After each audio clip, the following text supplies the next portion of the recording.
School Transportation Budget, docket number 0164. Good afternoon and welcome to Boston City Hall and the Boston City Council Chambers.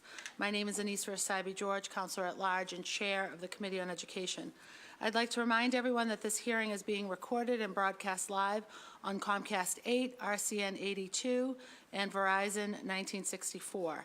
I ask that you please turn off your cell phones and anything else that makes noise. This hearing for docket number 0164 regarding the fiscal year 2018 BPS Transportation budget. I ask everyone to please sign in and indicate whether you'd like to speak following the panels. We are being joined today by Councilor Michelle Wu. I'm sorry, in order of arrival, Councilor Michael Flaherty, Councilor Michelle Wu, Councilor Lydia Edwards, Councilor Frank Baker, and Councilor Matt O'Malley. During the fiscal year 17 Boston Public School budget process, BPS Transportation promised a savings of $10 million for fiscal year 18 through implementation of efficiency strategies. Unfortunately, that savings was not realized. I'm sorry, in FY17 we were promised that savings, and unfortunately those savings were not realized in the FY18 transportation budget. Instead, we saw a cost overrun. My hope is that by the end of today's hearing, we will have a clear understanding of the current school year spending and to date so that we have a more accurate picture of the transportation budget for the current school year, the current fiscal year, as we approach the FY19 budget season. I would like to thank John Hanlon, Chief of Operations, for joining us, as well as Rob Consalvo, Chief of Staff for the Superintendent. I thank you for being with us, and either one of you would like to start. Great. Thank you very much for having us today. As mentioned, we'll be giving the City Council an update on our FY18 BPS transportation spending to date, but there's a lot more to it than just an update on spending, as you'll see in a minute.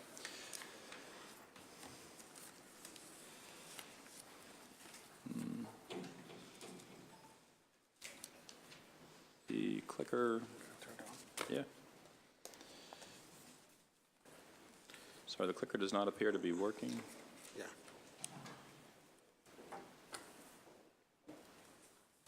I think we're going to get some help. While we're doing that, I'd just like to recognize that we've been joined by Council President Campbell.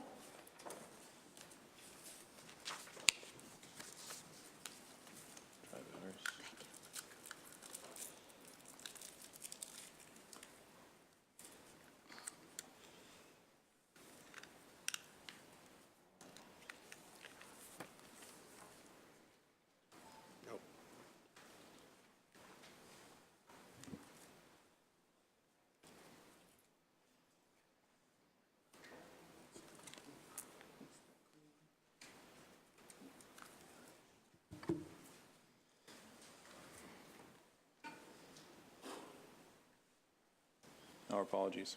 No.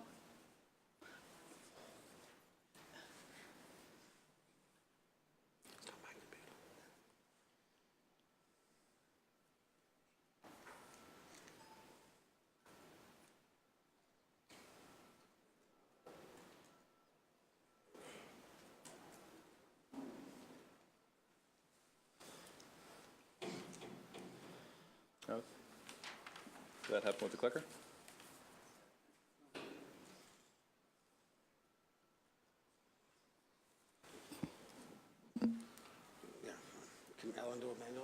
Yeah. Thank you, Alan.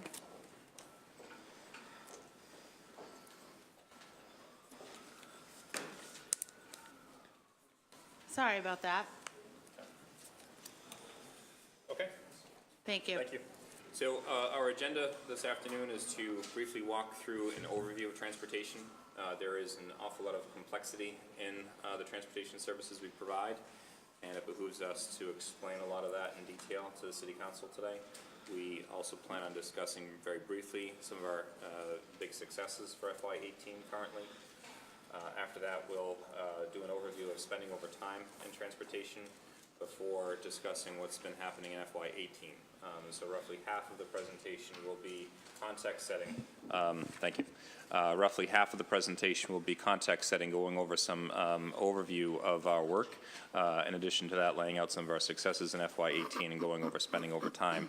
And then we'll dive into FY18, both on the savings side, but also on the side of cost increases before discussing next steps with City Council. Thank you all.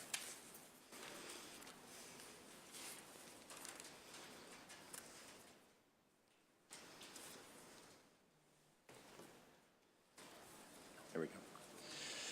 BPS Transportation is responsible for a vastly complex web of services. Many of you are already aware of this. We just wanted to bring it back to light in front of City Council today. The complexity is due to a number of factors.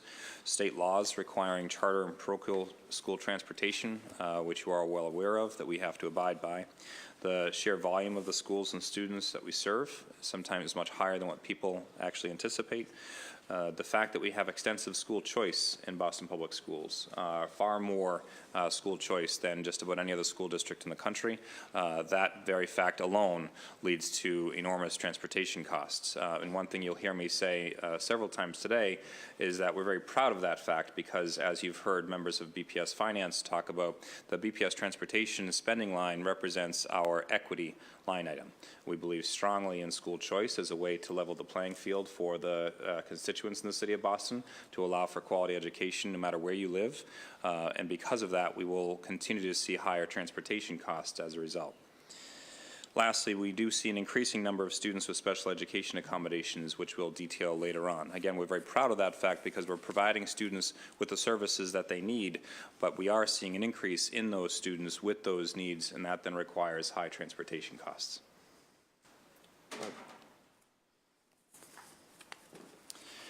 This table here shows that non-BPS schools make up about half of all the schools served by Boston Public Schools Transportation. We serve 133 BPS school buildings every day, but 268 buildings overall. The lion's share of the students transported on BPS buses are BPS students. However, as you can see here, we do have close to 10,000 additional students that are being transported to the charter, private, or parochial schools we serve. One other note here, it shouldn't be lost on you that roughly half of the buses that we have, half of the sites we serve are BPS students, which means half of them are non-BPS schools. Half of them are BPS schools, which means half are not BPS schools, but only about a fourth are non-BPS students. What that means is that we're much less efficient with the transportation we need to provide to students who go to school outside of BPS. That's simply because those schools tend to have even broader array of choice than BPS schools do. That also means that we're transporting students to out-of-district placements for special education, in which case we're oftentimes putting 1 or 2 students on a bus. Next slide. Fewer than half of our students are traditional corner bus stop students. It's simply a myth in transportation that people believe that most students being given transportation are going to bus stops every day. In reality, more than half of the students we serve in transportation are not corner bus stop students. Many of them are taking the MBTA through the T-passes we provide to students in grades 7 through 12. But as you can see here, there are quite a few. In fact, about 5,000 that are being picked up at their door. And again, we'll go into more detail on door-to-door transportation accommodations later. Next slide. I talked briefly a few minutes ago on the level of school choice that we provide in Boston Public Schools, and again, we're proud of this fact. It should be noted again that this is a degree of choice that very, very few districts across the entire country provide to their families. As a result, we have high transportation costs. The map that you have here is simply a snapshot of the students who receive transportation to the Mario Yamada K-8 Academy in East Boston. East Boston, as you're well aware, is not the easiest place to get to in the city. And we have students who live as far away as Hyde Park and also in Brighton who are going to that school every day. We could have taken another, say, 30 schools and shown a very similar map, a map of students who are traveling all across the city each day to get to the school they choose. And again, we're proud that we're able to have a degree of school choice in the city that surpasses most other cities in the nation, but this is a result of that. One other snapshot that I'll provide right now, Mike Hughes, who just retired from the Department of Transportation and worked for the department for 40 years, would often talk about how many years ago, Port Norfolk, a neighborhood that many of you are familiar with in southeast Dorchester, at one time only had one bus serving that neighborhood. And it was only for those students going to the Murphy School that needed a transportation accommodation. In recent years, there have been more than 20 buses serving the Port Norfolk neighborhood. And those of you who aren't aware, the Port Norfolk neighborhood has about 10 streets in it. It's very, very small. And right now, there are more than 20 buses, we believe, that are going to that neighborhood every day because of the degree of school choice we provide. Next slide. To manage the complexity and control costs, we route each of our buses multiple times per day. And I know that many of you are aware of this. This comes back to the start times conversation that came up in the fall and into the winter. But it's for this reason that we're not able to start all of our schools at, say, 8:30 in the morning. As you can see here with the math that we provided, our buses run approximately 1,500 trips every morning. 600 buses perform those trips. That means that on average, our buses make about 2.5 trips every morning. They make about another 2.5 trips every afternoon. So that's why, again, it's so important to have 3 different tiers for school start times. In addition, that's also partly why it's not uncommon to see few students on our buses. This is something that we hear oftentimes, and often it's voiced as criticisms. Why do we see such a small number of students on the buses every day? In reality, you're never going to see a bus that's full unless you happen to catch that bus after it's picked up its last students and before it gets to the school. That's a small portion of the day every single morning and afternoon. On average, we did some analysis on this. We chose, I think, about 10 or 12 buses that are full. They are full to capacity by the time they get to their school. If you were to look at any one of those buses in the morning at any given time, from the time they leave the bus yard to the time they come back, you're likely to see on average about 4 students on those buses. But those are buses that are absolutely full by the time they get to those schools. And that's simply because for roughly half of that time, the buses are empty as they're traveling from one school to the next stop of their next school or back to the bus yard. And for other portions of the day, they're picking up a small number of kids as they go so that they're not actually full until they get to the school.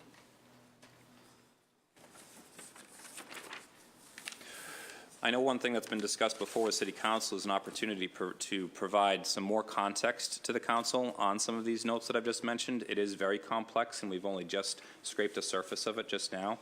We would like that opportunity to come back and give you all a briefing to really dive deeper into transportation so you can understand more of the complexity that drives our work every day.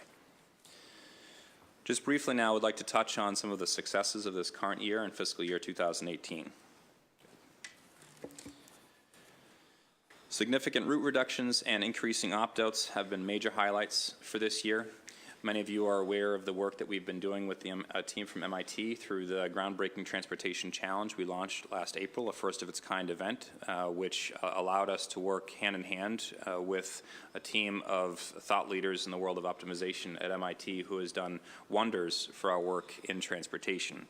That work directly resulted in a route reduction of 50 buses off of the road, which is the largest reduction in routes we have ever had in Boston Public Schools.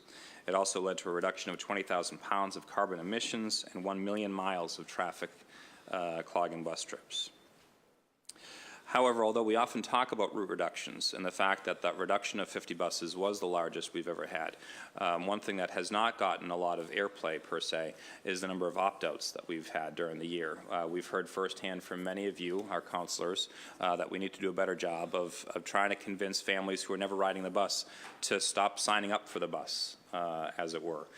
We launched a very sophisticated opt-out campaign last spring where we had a phone call center set up over the course of 2 months last summer, and we called families day after day. And these are families we knew from transportation data at the school level were not riding the bus. We're not allowed to simply stop going to their bus stop unless we have confirmation from the family that they're no longer going to avail themselves of the bus. So forgive me for getting into the weeds. If we know that Rob Consalvo is never riding the bus every day and the school is telling us that Rob is never riding the bus every day, we still need to hear confirmation from Rob's mom or dad, for example, or legal guardian, that they no longer need the bus. We did that over the course of a couple months last summer and then again over a few months in the fall this year. And as a result, we were able to find 2,200 additional students who opted out of transportation, which is double the number that we had last year and 3 times the number that we had the year before. which again is very, very impressive. That said, there's still more work to be done there. That we still know that for every 2 families we called, there was 1 family that said, no, I still want that bus. And they can opt back in, and that's something that we would love your assistance with, so people in the general public know that if they opt out, they can always opt back in, and we'll be able to get them back on a bus within a week's time and probably shorter than that. But some families were reluctant to opt out, so we're going to continue doing that work in the hope of finding more opt-outs in the future. A third bullet that we have on this slide speaks to flexibility within our IEP system, which is IEP stands for Individualized Education Plan or Educational Program. That's for students who are receiving special education services in Boston Public Schools. And one thing we've talked very briefly about with City Council in the past is that in the past, the way the IEP system was set up was that if a student received a transportation accommodation because of a special need, then that student automatically was given a door-to-door accommodation. So it meant if there wasn't an accommodation, they could be picked up at a corner. If there was an accommodation, it had to be at their front door, which is very costly, and I'll talk about that later. This new flexibility that we have in the system allows for something we're calling accommodated corner, which allows students with special needs to be able to go to a bus stop within a quarter mile of their home, less than the half-mile max that we have for students in general education. And that also upholds the federal guidelines of making sure students with special needs are kept in the least restrictive environment possible. Because this is the first year we've rolled that out through a new IEP platform, we have not yet seen the fruits of that work, but we hope to in the years to come. The last bullet that we have on this slide speaks to our level of service. As has been reported before, our on-time percentage rate this year has been slightly better than last year and on par with previous years. We're very proud of this fact. We did do something very different this year with route reductions, with our work with MIT, with opt-outs, and with other innovations that we've been trying in transportation. And we're very proud to say that all of that work has resulted in better service for our families, not worse. The next slide, slide 10, gives a graphical depiction of the opt-outs and route reductions and what it's done for us in terms of our numbers. As you can see over time in this chart, you see the numbers of both routed bus riders and routed buses from FY12 to FY18. As you can see, the number of buses increased fairly steadily through FY14. It dropped quite a bit after that because of the introduction of the MBTA service for students in grades 7 and 8. But it stayed relatively flat after that in FY16 and FY17, and then dropped by 50 going into this year, from 646 at the start of last year to 596 at the start of this year. Concurrently, we also dropped the number of bus riders, due in large part to our work around opt-outs, but also we're seeing that home-based assignment is gradually bringing students closer to home. Next slide. We'll now talk briefly about our patterns in spending over time, which will leave us with a summary of FY18 spending and FY18 spending to date. Go ahead. This chart here clearly shows that our transportation costs grew rapidly through FY14, but as you can see, we've actually done a very good job of late controlling those costs. And I know that there are certain reasons why we're here, because it's perceived that we're not doing a good job controlling costs per se, but I think this slide might argue slightly to the contrary. In prior years, our growth rate, and the growth rate year over year for our costs is at the bottom of this graph. Our growth in costs were over 9% year to year, and in the transition from FY13 to FY14, they jumped by 22%. Just a quick explanation of that enormous growth in that 1 year. The years prior to that were years in which we had a contract that was governed by a spending cap. The vendor who operated our transportation system at that time took a financial loss year after year because of that spending cap. It simply meant that that vendor could not be reimbursed after a certain cap of spending. When that contract was coming to an end, actually long before that, we released an RFP with the same stipulations, looking for a spending cap in a future contract, because the industry knew that the current vendor was losing money because of the enormous complexity in Boston Public Schools. We got no interest in that RFP process several years ago, so we then revamped the RFP to remove the cap in order to hopefully prompt competition, and that's what led to our current relationship with the transportation vendor we have currently, which is Transdev. When Transdev came in without the spending cap, costs increased quite a bit. And again, that's not necessarily as a result of Transdev coming in, it's a result of the spending cap going away. That said, we still continue to see costs increasing from FY14 up until now, but at a much, much smaller growth rate than in prior years. The next slide, slide 13, is where we introduce FY18 spending. So FY18 continues the trend of slower cost growth, but unfortunately we do anticipate a deficit. As you can see here, our budget for FY18, and that's the blue bar on the far right, was $116 million. Our projection right now is that spending will hit $123 million, which will be a 3.1% cost growth over last year, which is the smallest cost growth that we've had since FY15, and otherwise one of the smaller ones that you have on this graph. Still something we want to work toward improving, obviously. Next slide.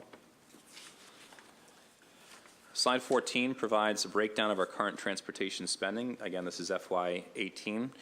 We'll talk about this later, but one thing I want to call to your attention is the charts on the left-hand side of this page. The far left is our percentage of transported students, and the chart to the right of that is the percentage of total costs.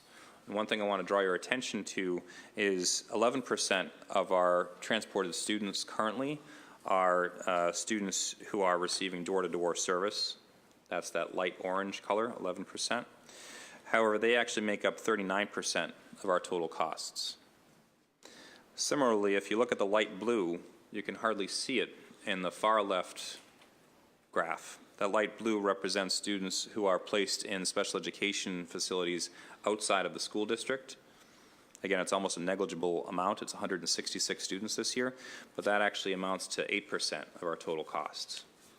And again, we'll talk through this a little bit later, but it's very important to know when looking at our spending patterns in transportation, you need to know what's going on in special education and school choice.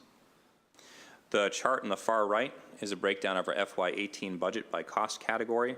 As you can see, a little more than half of our transportation spending comes in driver salaries and driver benefits. Another, say, 25% completes our spending on yellow bus transportation, and then the remaining 25% of transportation spending writ large are costs that are generally controlled within the central office.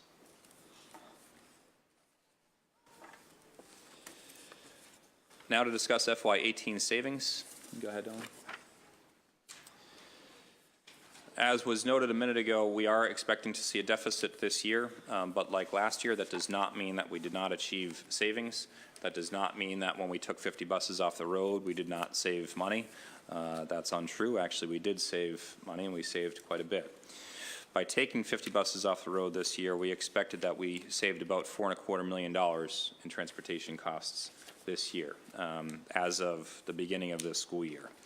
And that's because each bus, on average, when you're looking at the near-term variable costs, costs about $85,000 in savings.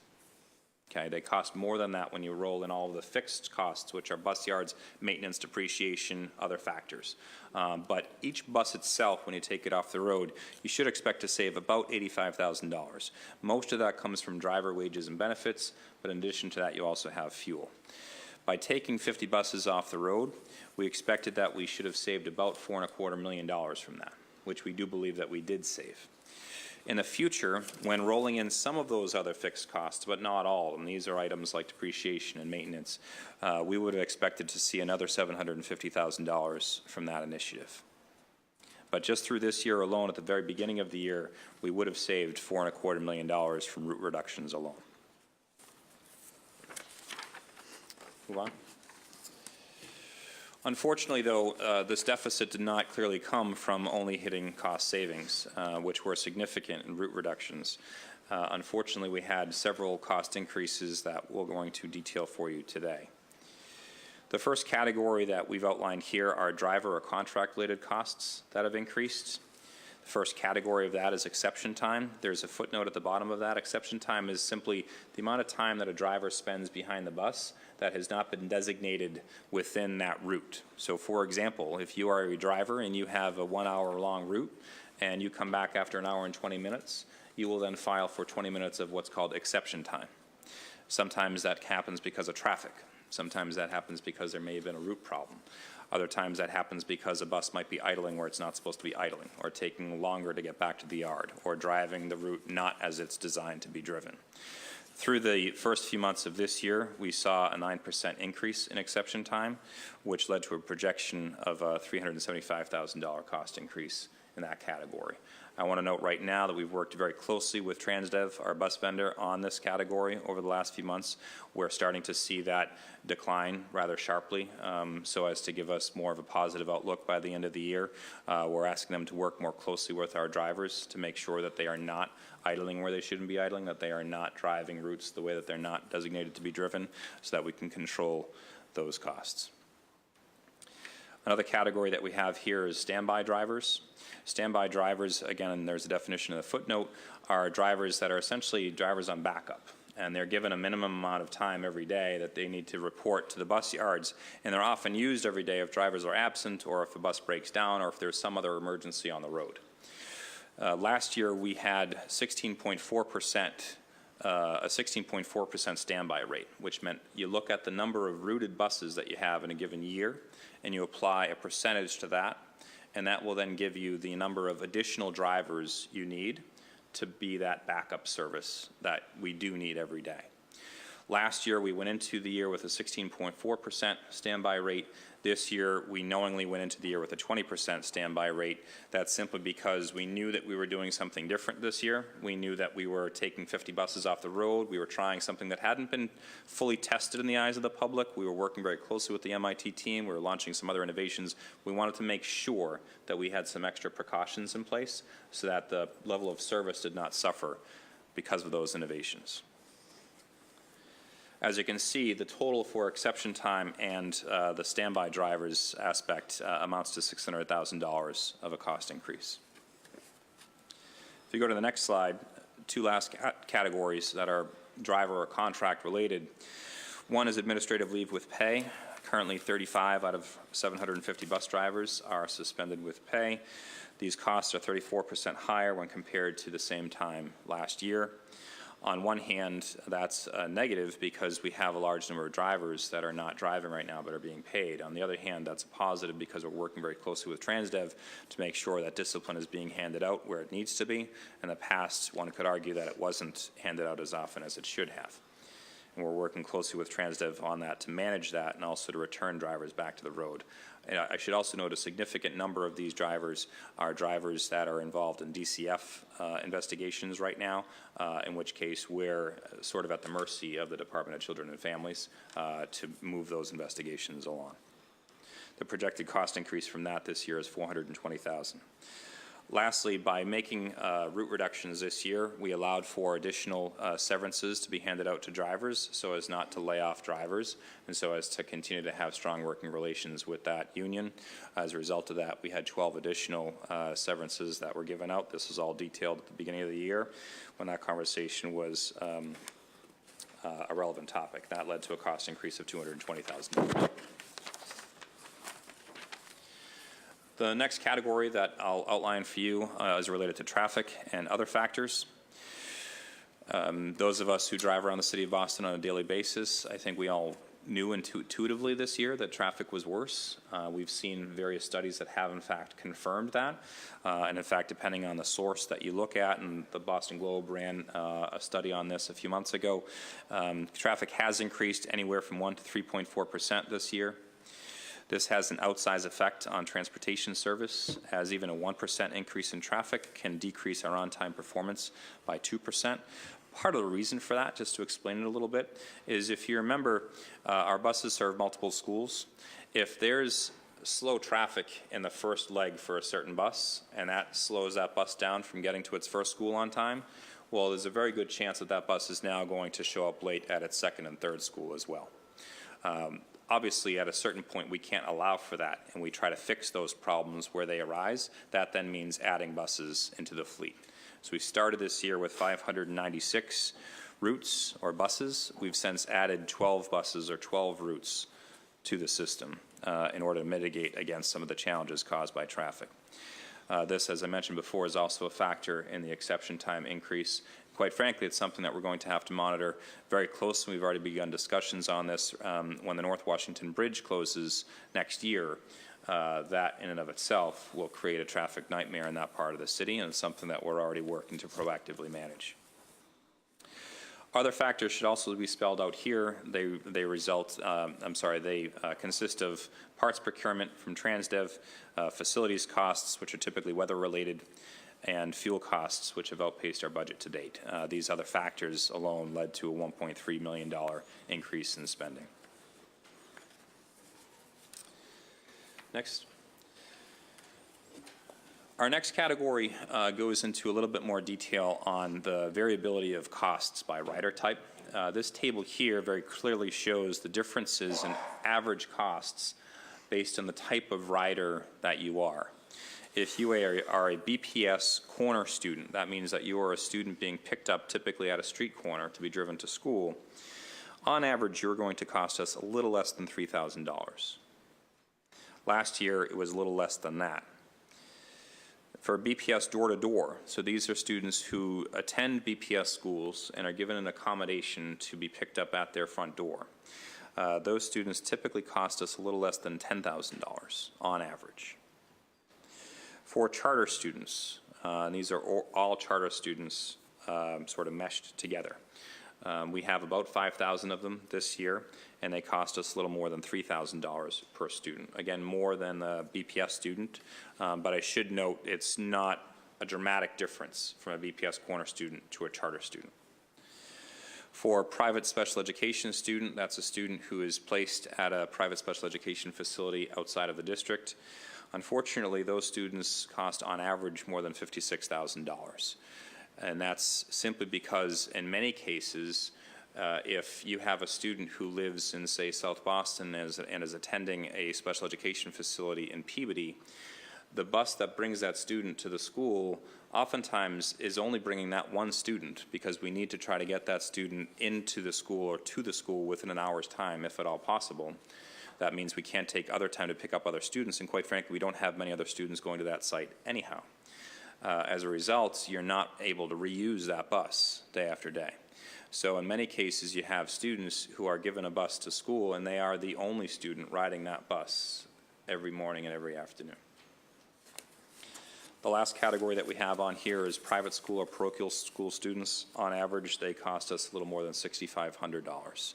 The last note I'll have here, because I want to make it very clear that we are not bemoaning the fact that we serve these other sectors. We're not bemoaning the fact that we serve students who are in need of the services that other facilities provide. We're simply doing what we need to do day in and day out in transportation, which is to provide those students with the transportation that legally they are required to receive. This next slide here, again, talks a little bit about the growth in the more expensive rider types that we serve in Boston Public Schools. As you can see, the red line represents the times our buses stop every day. Just to be very clear, you'll see a similar slide in a second. This is not the number of bus stops that we have in the system. This is the number of times a bus stops at a bus stop. The reason why there's a distinction there is you might have a bus stop that, let's say, Westville and Geneva in Dorchester. That bus stop might serve 3 different schools throughout the day. That counts as one bus stop in the system, but it counts as 3 times that a bus stops. Just wanted to make that distinction known right from the beginning. So again, the red line shows that the number of times our buses stops has been relatively consistent year over year from FY12 up until FY18. However, the number of riders has decreased sharply over that time. And fundamentally, the main reason why the number of riders has dropped is because the growth in our corner bus students has dropped. But unfortunately, as you can see on the far right, where we have the growth rates of the other categories, those other categories which do cost more than BPS corner students, those have increased, and in some cases increased quite a bit. Charter student growth has been 7.5% over that time. Private parochial has been a little over 8% in that time. Door-to-door students, 6 2/3% in that time. And so as you can see, the blue bar has dropped quite a bit since 2012. However, the red and the green and the other colors have only grown. The next slide is a little simpler and puts this into a slightly different context. So here you have the total number of bus stops over time. And again, this is the times of bus stops. And it's been relatively steady at around 10,000 for the last several years. But as you can see, in 2012, when we had 11,000 stops in our system, only 3,500 times was a bus stopping for a door-to-door student versus 7,500 for a corner student. This is the first year that we've actually seen those two categories even with each other, roughly 5,000 apiece. And I should note that the growth that you're seeing in these slides in door-to-door transportation does not include the door-to-door students whom we opted out of transportation going into this school year. Knowing the different costs of different riders, we reached out to families with door-to-door students first when we had that call center set up to ask people about opting out of transportation. We knew two things. We knew, A, that we were only calling families whose students were never riding the bus anyway. And B, we know of many families in the district who have students receiving special education services who prefer to drive their students themselves. So we started with those students. In reality, the number of students receiving door-to-door accommodations actually grew by about 460 this year. However, in the transportation world, it only grew by about 300 because roughly 160 of them opted out of transportation through the efforts we had in our opt-out campaign.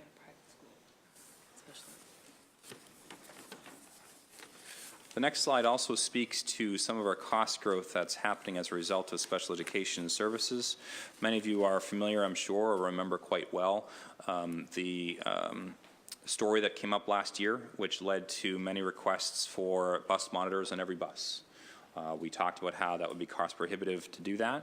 However, we are seeing a sharp increase in bus monitors year over year as a result of that, as a means of addressing some of those concerns. Also as a means of addressing our increases in door-to-door transportation. And so you can see 2 years ago we had 414 bus monitors in the system. As of right now this year we have 503. It grew by 26 last year. And the amount in the bus monitor budget increased by another $1 million from last year to this year because of that increase in bus monitors. And again, this is not to bemoan that spending. This is to say this is something that we are required to do as a school district. This is something that we're proud of doing to keep our students safe. And this is something that we're going to keep doing until something else changes. The next slide encapsulates all of the cost factors that we've talked about to date. This talks about our base going into this school year. It also talks about what we saved from route reductions and opt-outs. It also talks about the cost increases that we've laid out before. But it's a simple way to crosswalk where we were last year to where we're going to be this year as of right now.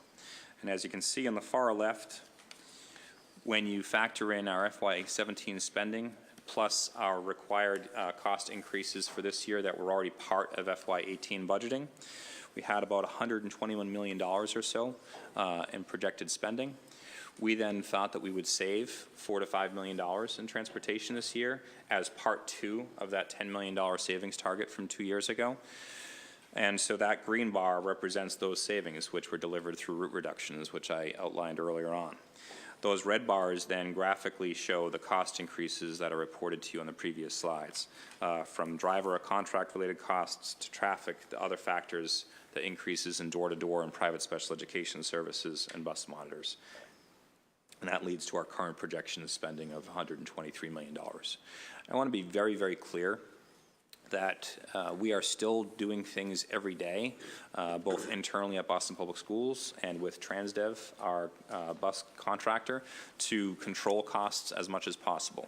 We talked before about how exception time was increasing quite a bit.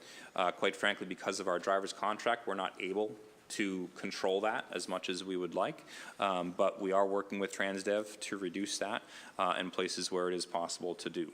We are continuing to work with our special education department to make sure that door-to-door accommodations are only given to those students who do require those accommodations. We're continuing to work as a department in our bus monitors unit. We're continuing to work in our department through new leadership in the Department of Transportation to make sure that we're taking all cost factors seriously.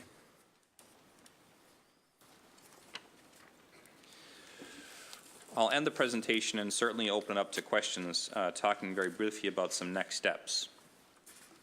That's the last slide in the presentation. Over the next year, we plan to continue working to reduce the number of rude students who never ride the bus. So again, we're going to continue the opt-out campaign that we've had that has been relatively successful to date. We'll continue to work to reduce the number of bus stops in the system. We'll even continue to work to reduce the number of routes as we did this prior year. We'll continue to resume our efforts to engage the community on adjusting school start times. As mentioned before, adjusting school start times has a significant implication on transportation spending. We'll continue to explore some schools sharing drop-offs and pickups, which is an innovative idea. We're trying it this year at 2 schools in East Boston. We'll see if there's more potential for that in the future. We'll also ensure that door-to-door accommodations, as I mentioned a minute ago, are consistently assigned, while also increasing the number of options available for those students. This is, again, seeing growth in that accommodated corner concept that we talked about earlier. And lastly, on the innovation and partnerships side of things, we'll continue to partner with out-of-district schools to reduce transportation costs for out-of-district placements, if at all possible. One scenario for this could be partnering with other districts to cost share, if you will, so that we can reduce some of those costs. We'll also continue working with MIT and other thought leaders to ensure that we're always optimizing our bus service every day, as we have this past year. Again, the transportation challenge that we launched not yet a year ago was a huge success for the school district, and as I mentioned before, first of its kind for school districts across the country. We hope to leverage that type of work even more in the future to continue to see some great benefits from thought leaders like the students at MIT, but many, many others out there in the country as well. With that, I'll close the presentation, but certainly open it up to your questions. Both Chief of Staff Consalvo and I will be here to answer any questions that you have. If there are any things that we cannot answer, we'll do our best to get that information back to you in due time. Great. Thank you, Mr. Hanlon, and thank you both for being here. I want to recognize we were joined during your presentation by Councilor Siomo, Councilor Presley, and Councilor Zakem.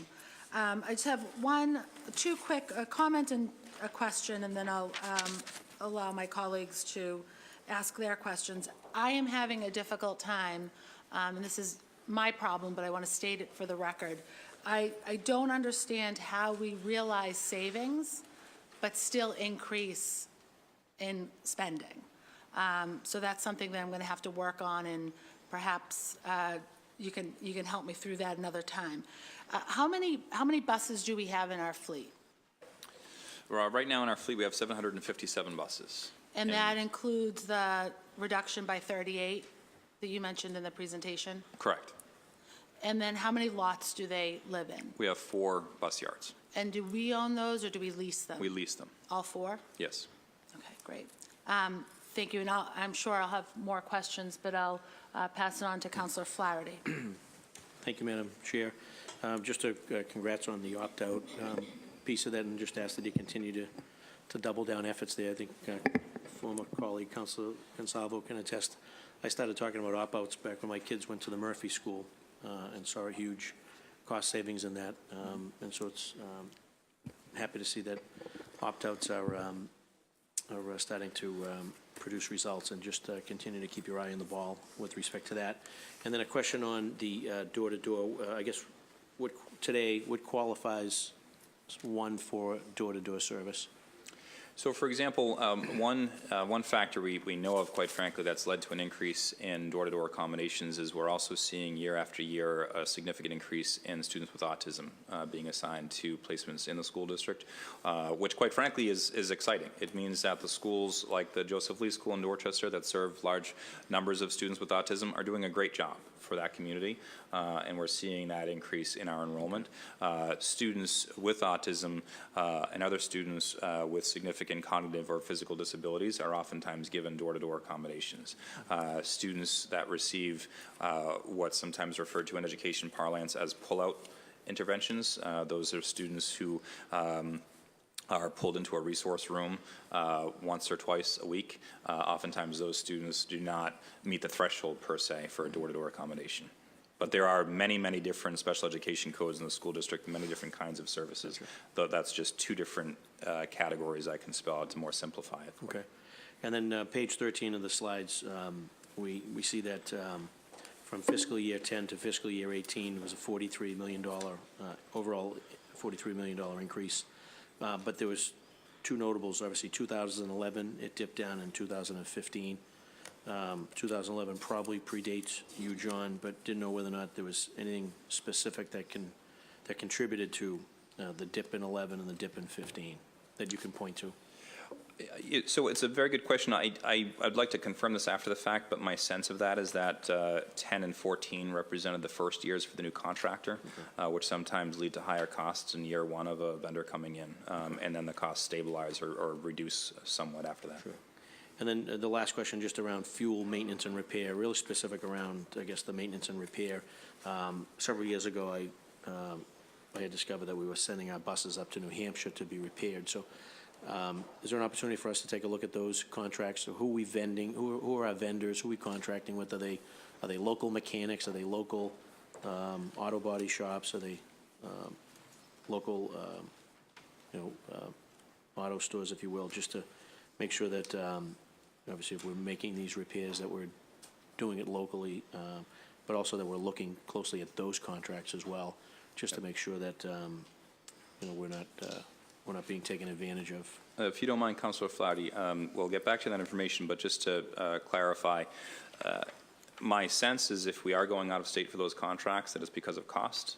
Am I hearing the request correctly, though, that if there's a vendor locally that can give us that same cost or lower cost, then clearly we should pursue that. Correct. If it's a local vendor that it's a higher cost, then it becomes maybe a tough decision that we would need to make. That's correct. And this council has done a lot of work through the efforts of our colleague, City Council Michelle Wu, and others to make sure that around vending and around contracts that we're spreading around the infield with respect to our residents, people of color and women, veteran businesses. So just want to make sure that we're following the lead on that as well through the BPS. Great. Thank you, John. Thank you, Madam Chair. Thank you. Thank you. Councilor Wu. Thank you. And I first want to just really thank you for the incredibly detailed response to the questions that I had sent over to the department around transportation, but in the context of bell times, I know it took your team a lot of hours, and having that information is extremely helpful and hopefully will help set the context for what the trade-offs really are as the district continues to explore that bell time conversation this year. So I want to start with some of the information that came out of that. One thing that stuck out at me, and it was mentioned a little bit in the last presentation as well, around buses and part of the cost of the bus contract being drivers and the time that drivers are taking, et cetera. So it says there are currently 707 active bus drivers covering 605 routes, including the standby drivers who will fill in when there are absences. And then it says there's an additional 150 drivers on leave. I think in the presentation it mentioned 35 on leave with pay. Is that a typical number? I mean, I'm not familiar with this type of contract, but for 150 drivers to be on leave, is that normal? Are there other factors? I can't necessarily characterize that as typical or not. That's what we've seen, I believe, for several years now. It could be longer than that. I don't know for sure how long that goes back. There are, let's say, flexibilities within the driver's contract that allows for leaves to take place, and it's something that we have to take a look at.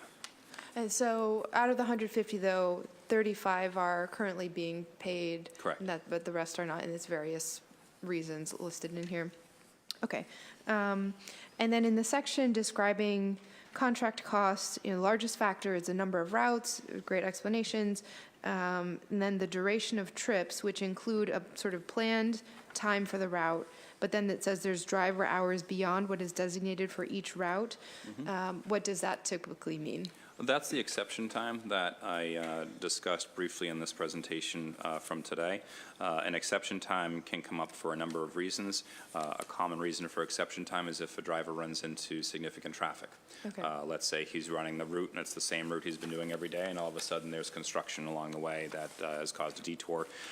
In other cases, which quite frankly is a little bit less common, but in other cases there might be drivers who are idling in places of the city or outside of the city where they should not be idling, or they're driving the route not as it's been designated, and as a result of that it's taking them longer. They would then file for exception time at the close of their route, which is time beyond what's designated in their route. The driver's contract prohibits us from using GPS data to discipline drivers when it comes to things like that, but it's something that, Sorry, again, you said we need to take a prevents look that, at. or I missed it? It makes it very difficult Oh, okay. for us to I see. address that. But do we have a sense of how much of it is traffic-related and how much of it is not traffic-related? Yeah, because when they submit those forms, they have to tell us the cause of the exception time. I don't have that data for you right now, though. Okay. Is that a major area of concern in this, or just another bucket? Well, it is. I mean, everything in transportation is a major area of concern, quite frankly. So it's certainly something that we've looked to address. That's part of the reason why I have it in the presentation today. That's part of the reason why I mentioned how we're working hand in hand with TransDev to try to mitigate that as much as possible. If there are factors related to traffic, there's not as much we can do about that. If there are factors related to drivers who are not doing what they're supposed to be doing, then that's something that, given the constraints of the driver's contract, we don't have as much control over, but where we do have control, we need to exercise that. Okay. And then, so on the traffic part, I know when the city piloted under BTD and Chief Osgood had piloted the dedicated bus lane on Washington. Yes. Just as the days that I was driving, going from Rosendale to Forest Hills, it felt like, good 10, potentially up, 20 minutes shaved off. I think the average number was 6 minutes or something, but incredible potential reductions in traffic from dedicated bus lanes there. Are there other corridors that you might have identified through some of the exception time or other ways, the GPS data, where having a dedicated bus lane that MBTA buses and school buses could use would really help? I don't have the data in front of me on what other routes we're looking at, but I know that we are looking at them. We've been working hand in hand with Chris Osgood for, quite frankly, well over a year on some of these innovations. We're excited about the rollout of the dedicated bus lane along Washington Street. We do think that that's going to help things within transportation. There are other things that we'd like to do through Chris's office, but also with the state that will allow us to reap some of the same benefits that MBTA buses will be receiving to speed up their routes as well. I would love to follow up and just get a list of, particularly any, high potential areas where having the dedicated bus lane would make a big difference on your end. It would just be really helpful to know as we're pushing for this initiative to expand. I mean, quite frankly, if you pick any of the major roads, the major neighborhood-based roads that we have in the city, just about any of them would be ripe for dedicated bus lane, whether it's Hyde Park Ave or Blue Hill Ave or Columbia Road or any of those types of streets or roadways across Boston would be helpful to have dedicated bus service. Okay, I'm going to keep going until I get cut off, but feel free and I'd- push me into a second round. Councilor, I wanted to interject to say, first of all, thank you for asking for that request on the information around start times. We really welcome the opportunity to provide sort of that level of detail and information so we can explain sort of how complex, like John mentioned, not only many areas of BPS are, but particularly things like transportation and what really goes into it. One of the things I've learned in my now first year here at BPS is the complexity of such issues. And one of the things that we're going to really try to do for councilors and other elected officials, and John mentioned it briefly at the beginning, is to really make a proactive effort to make sure you guys are engaged, to make sure our elected officials are engaged, that you're briefed more regularly, and that you have the information you need to make the decisions that you have to make. Whether they be quarterly meetings where we come in by topic and talk to elected officials on the state and city level, similar to the one that we held a couple of weeks ago. That was a publicly posted meeting to brief councilors and state elected officials on the budget and other things. we see this as a great opportunity. So, Chair Asabi George, you mentioned trying to learn how you can save money and at the same time have to spend more money in that same context. We think these further conversations, when we're regularly explaining these complexities, will go a long way to helping address that and better improve those lines of communication. So we look forward to it. Great, thank you. Could you explain a little bit more on the charter parochial students? And so how does that work? Does the district have to provide transportation regardless of what routes they're asking for? Do they determine the number of buses and routes? How much is in BPS's control and how much is the school's control? Start times, routes, the whole thing.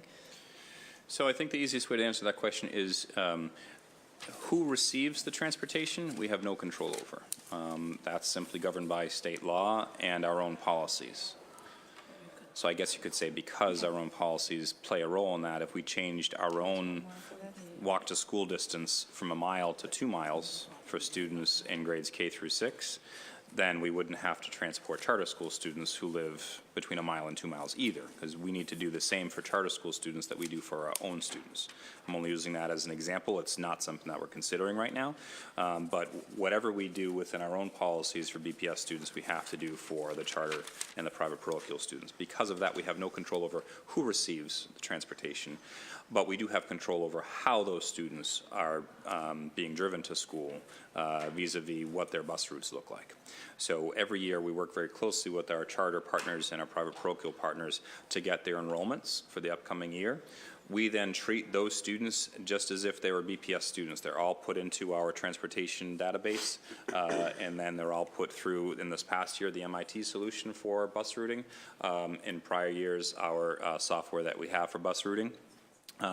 And those students, again, are treated just like they are a BPS student. So we route them. We try to route them as efficiently as possible. The buses that serve charter schools first thing in the morning are oftentimes from there going to a BPS school after that, and then potentially another BPS school after that. So buses are not specifically charter buses versus district buses. The buses are all integrated, if you will.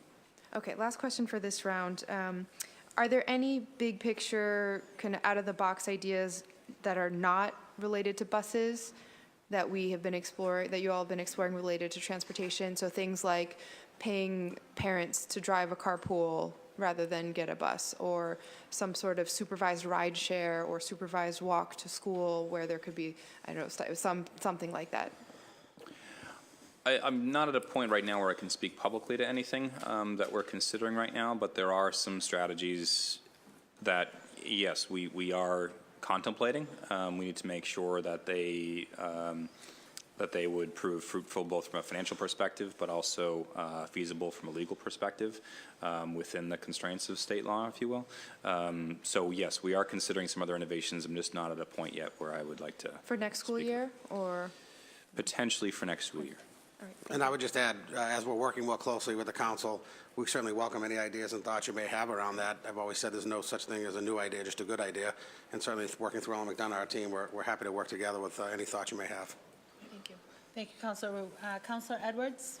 Hi, thank you again for your wonderful presentation. It was incredibly informative, and I know it took a lot of work. I just had a couple questions, specific, some to my district and just some, just if you can help me understand some of the numbers that are here in your presentation. I'll start with the drivers that my colleague, Councilor Wu, was talking about, the 35 individuals that are on administrative leave. Mm-hmm. And I think one of your comments was that it is due in part to the delays of the investigation from DCF. In some cases. In some not all. cases. Yeah. Okay, and I don't know, do you have a percentage for how many are I'm sure under we do. investigation? I don't Okay. have that number right now, but I would say less than half, and this is just a guess, of the 35 are involved in DCF investigation. The other ones are just general disciplinary issues not related to DCF? Correct. Okay, and I was just curious, in terms of the hiring process, who's doing the vetting then for the drivers? TransDev. The vendor is? Yes. Okay, so is there any And TransDev, and sorry, just to be clear, TransDev by contract operates the transportation system. Mm-hmm. We obviously need to manage TransDev, but everything under that operation related to yellow bus service is governed by TransDev. So they are in charge of the hiring, the discipline, so on and so forth. And so my my concern is that, are we vetting them well enough that we're in the situation we have 35 people getting paid not to work, some with DCF investigations? How are we holding that vendor accountable for how we let them into the hiring process and got them there? It could be that some of these folks were there before the contract, but how is the school department dealing with that? If you don't mind, Charles, would you mind speaking to this just briefly? I'm just going to ask Deputy COO Charles Grandson to come up. Is it okay if he comes up to this microphone right here to answer that? Is To that the chair. To the public testimony microphone. Charles, if you wouldn't mind, Charles was recently our acting director of transportation for several months. We're proud to announce that we've recently hired John Roderick as a director of transportation. But Charles was working hand in hand with TransDev on this very issue. So I wouldn't mind, Charles, if you spelled that. And if you don't mind repeating the question, just so I can answer it directly. I think it was my general kind of, I don't know, summarize what my comments were is about the vetting process of the vendor, considering we have 35 people in discipline being paid, some of whom have DCF investigations. And so I feel in terms of how they got into that pipeline and are in this position now to be paid for us not to work is a concern to me. And I wanted to know how we hold or will hold the vendor who is responsible for that pipeline accountable. Thank you for the question. One of the things we've been working on with TransDev over the past few months that I've been involved is looking at how we can improve on driver training. We send in any environment that you have, and I was a former teacher, right, where you have students and especially on a school bus where, you know, a driver is focusing on driving and then there's issues that can arise in a school bus. We have to make sure the drivers are equipped with dealing with behaviors that might transpire on the bus. And that's also, oftentimes you'll see the same with bus monitors. And so we're having a conversation about who are our employees, BPS employees, having the conversation about how we take advantage of opportunities that we have in the summer where it might be lighter service to actually provide training around how to deal with students who might be unruly on the bus or who might have specialized needs. So that's one major area. The other area is making sure that we sort of tighten up the process by which if there's any kind of disciplinary issue, the timeline, the investigation timeline, the follow-through, the training, and then how we get drivers back on the road. Okay. Thank you. You're welcome. I have a couple more questions. I just wanted to, and I appreciate you bringing up traffic being a major issue and how that impacts costs. You brought up the North Washington Bridge, and that's going to impact both two chunks of the district that I represent. And you had mentioned that you were trying to take some proactive measures, and so maybe you don't have them with you here, but I would love to follow up in a conversation. They're starting this, in a month, I believe, on the bridge. So by this school year's end, I don't know if you have anything for it for this school year, but for the fall, I would love to see what you have planned. Yeah, I can speak to that very briefly. In fact, it's a good tie-in to Councilor Wu's question from before. That is one of the areas where we're looking to see if we can have dedicated bus lane. So that we can make sure our buses get in and out of there. I know that the MBTA is very, very interested in the same thing. So we will be working at that. My understanding is for the next year plus, the work involved will largely be unseen. It'll be it'll be less impactful to traffic than what will happen come the fall of 2019. Okay. So we have all of next school year to work with, relatively speaking, the status quo. There is going to be work taking place on the bridge project, but again, most of it will not impact traffic as much as what will happen in 2019, 2020. Okay. By that time, we need to have some steps in place to make sure that we're doing whatever we can to improve or mitigate the traffic situation that we have there. Thank you. And my final question is actually very specific. I don't know if you recall, Rob, but during the summer we had to deal with the issue of the BLA bus. And again, I'm concerned that this is going to be an issue we deal with this year. And there seemed to be not a question of it being a cost issue. It was a matter of an issue of equity and how based on some analysis, it was more equitable to the folks in my district to cancel that bus. to get folks from Charlestown and East Boston to BLA. And I don't know if that's part of your analysis or your plan again, but I wanted to get ahead of that to make sure that that conversation, we can vet that before folks are again making their decisions. Sure, we'd be happy to have that conversation with you in the future. Thank you. Great, thank you. I'd also like to recognize that we've been joined by Councilor Flynn and Councilor McCarthy. Councilor O'Malley. Thank you, Madam Chair. Good afternoon, John and Rob. Thank you for a thorough overview. I know this is difficult, but obviously the interest of my colleagues and I show that this is something that we all feel very, very strongly about. I guess I'd start with, I think slide 12, you talked about how it was the last 5, 6, 7, 8 years of costs increasing, and it noted that there was a spending cap with the prior vendor, which helped keep costs low. Why wouldn't we negotiate a spending cap with the current vendor? We, legally speaking through procurement law, we are not allowed to change the terms of the contract after the contract has already been given, quite frankly, after the RFP has been released. We're not allowed to change those terms. So we cannot negotiate anything fundamental like that with our current vendor. In addition, as we saw from the landscape when we tried that approach before, it's very likely that if we introduce an RFP with a spending cap that we will get no competition bidding on that work. Who was the vendor before? And to be clear, this predated, I believe, both of you guys joining BPS, so it's By quite a bit, yes. Yeah. So who First was the Student vendor was the before? vendor First before. Student? Did they apply in the most recent round, which they lost? Just to be really clear and spell this out again, we released an RFP prior to First Students last year. In that RFP, we included a spending cap. We had no bidders on that work. We re-released a different RFP where we removed the spending cap. We then had 4 bidders on that contract. One of them was First Student. First Student's proposed management fee through that work was far, far higher than the management fee proposed by Transdev, our current vendor. Okay. And again, I don't want to get too much in the weeds, but one of the things that I find maddening, and I know you guys do too, we all do, is that we are spending more for less service, fewer students transported, less service. Admittedly, costs go up, but I would venture a guess as it relates to fuel.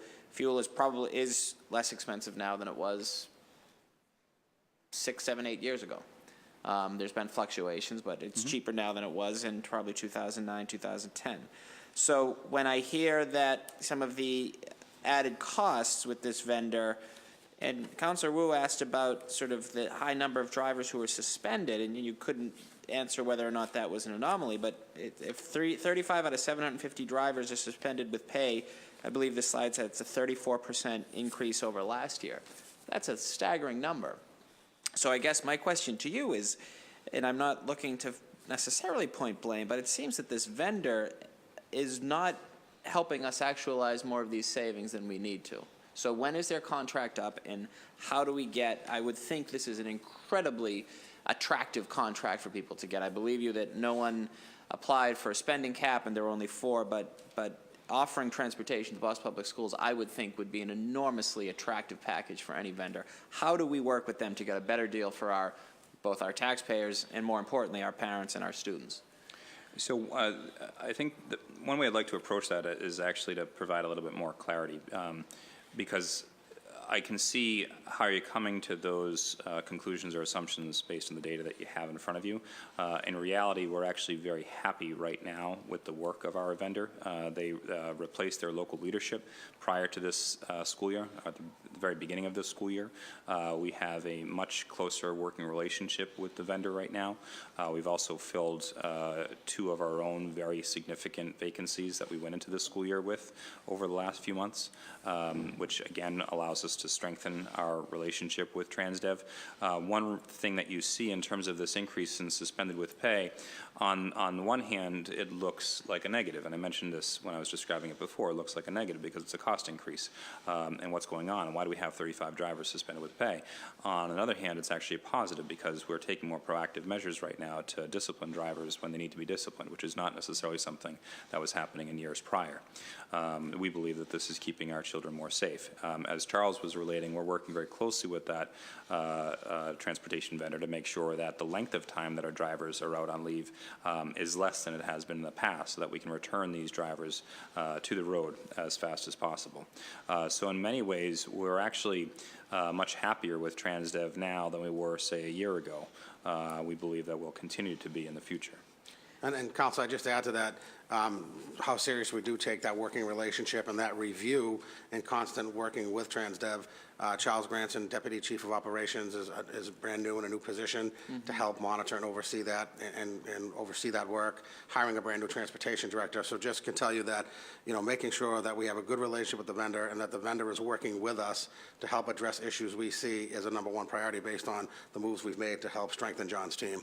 The last thing that I would say, Counselor, if you would mind, is we've seen from doing some market analysis in this that, A, there are very, very few vendors out there that would qualify for this work, that would take this work, which is why even when we had a different RFP process a few years ago, we still only saw 4 vendors bid on the work. There are very, very few vendors nationally that can actually take this on. B, the complexity that we have in Boston Public Schools is such that many vendors would not be interested in coming to the school district because of how complicated it is, because of the nature of what we do in Boston Public Schools compared to what many other cities do for transportation. Has there ever been a thought of doing it in-house? Buying a fleet of buses, hiring a fleet of drivers? I mean, this for a problem that we talk about each and every year, there would obviously be some significant costs up front, but would that make more sense going forward? I know that has been discussed. I'll be happy to continue those discussions. I can't speak to where it's at right now, but it's certainly an idea that we have to continue to consider. Well, I think we do, and I appreciate that looking at the increase of administrative leave with pay shows that you're getting serious. I take you at your word, but then at the slide before that, exception time has been increased. Now you mentioned that could be because of traffic in the city that we all deal with. Standby drivers have increased. So, I just, and I'll leave it at that. I want us to be as thorough and comprehensive in realizing that we are paying, the taxpayers of Boston are paying $110, $120 million, and our level of service, fewer kids are taking it, and the costs just keep growing. So I have a couple other questions. I think, John, your point about Port Norfolk receiving 20 different buses on a very small part of the neighborhood is illustrative of what the problem we are dealing with. My question is, with the implementation of home base, why is that number so high? Is it charters and... And just to be clear, I was using that only as an illustrative point. I don't know what the data is right now. Okay. It may have actually started to decrease in recent years, but the fact that there were ever that many, I think, is an indication of just how extensive school choice is within the district. Maybe I misheard you. I thought you said now there are 20 buses for a neighborhood of 10 streets. If I did, then I misstated. I may Okay. not have said now. I may have said recently. I don't know. But Okay. the point was years ago there was 1. In recent years there have been as many as 20. What I will say is, yes, home base is creating a difference year to year in terms of our number of riders and how far away they're being driven. However, it's a very slow, very gradual change in the data year to year. And I don't have that data in this presentation, but I can tell you that partly because of grandfathering students, and then in addition to that, grandfathering siblings of students, that change is much, much slower than what the general public probably would have anticipated. And I would probably just add, Council, that anecdotally, and particularly in our lower grades, K1, K2, parents now more than ever are choosing Boston Public Schools, thanks to some of the great successes that we've had, like adding close to 1,100 new students in level 1 schools in the last 2 years. So particularly in our lower grades, parents, I can see it in my own district and in my own children's Boston Public School, parents want to get into schools like the Roosevelt, the Murphy, schools all around the city that are highly successful schools, and they're in high demand. How many students are currently enrolled in BPS? 56,000, 57,000 when you factor in all of our pre-K Okay. seats. So it's about what it's been for... You But served on the particularly at the body. lower levels, there's a lot of families looking to get in those coveted seats. No, that's great. The other thing I would say, Counselor, in terms of the point about home-based is, again, just remembering the implication at play with siblings of students. What it means is even though home-based went into effect a couple years ago, we're still going to see another 8-9 years of students being driven out of home-based because of a sibling grandfathering No, situation. understood. And that was something that was important, so I'm glad that was there, the sibling grandfathering. I want to be respectful of my colleagues, so I think I'm going to end with this, and then I will be back for the second round of questioning.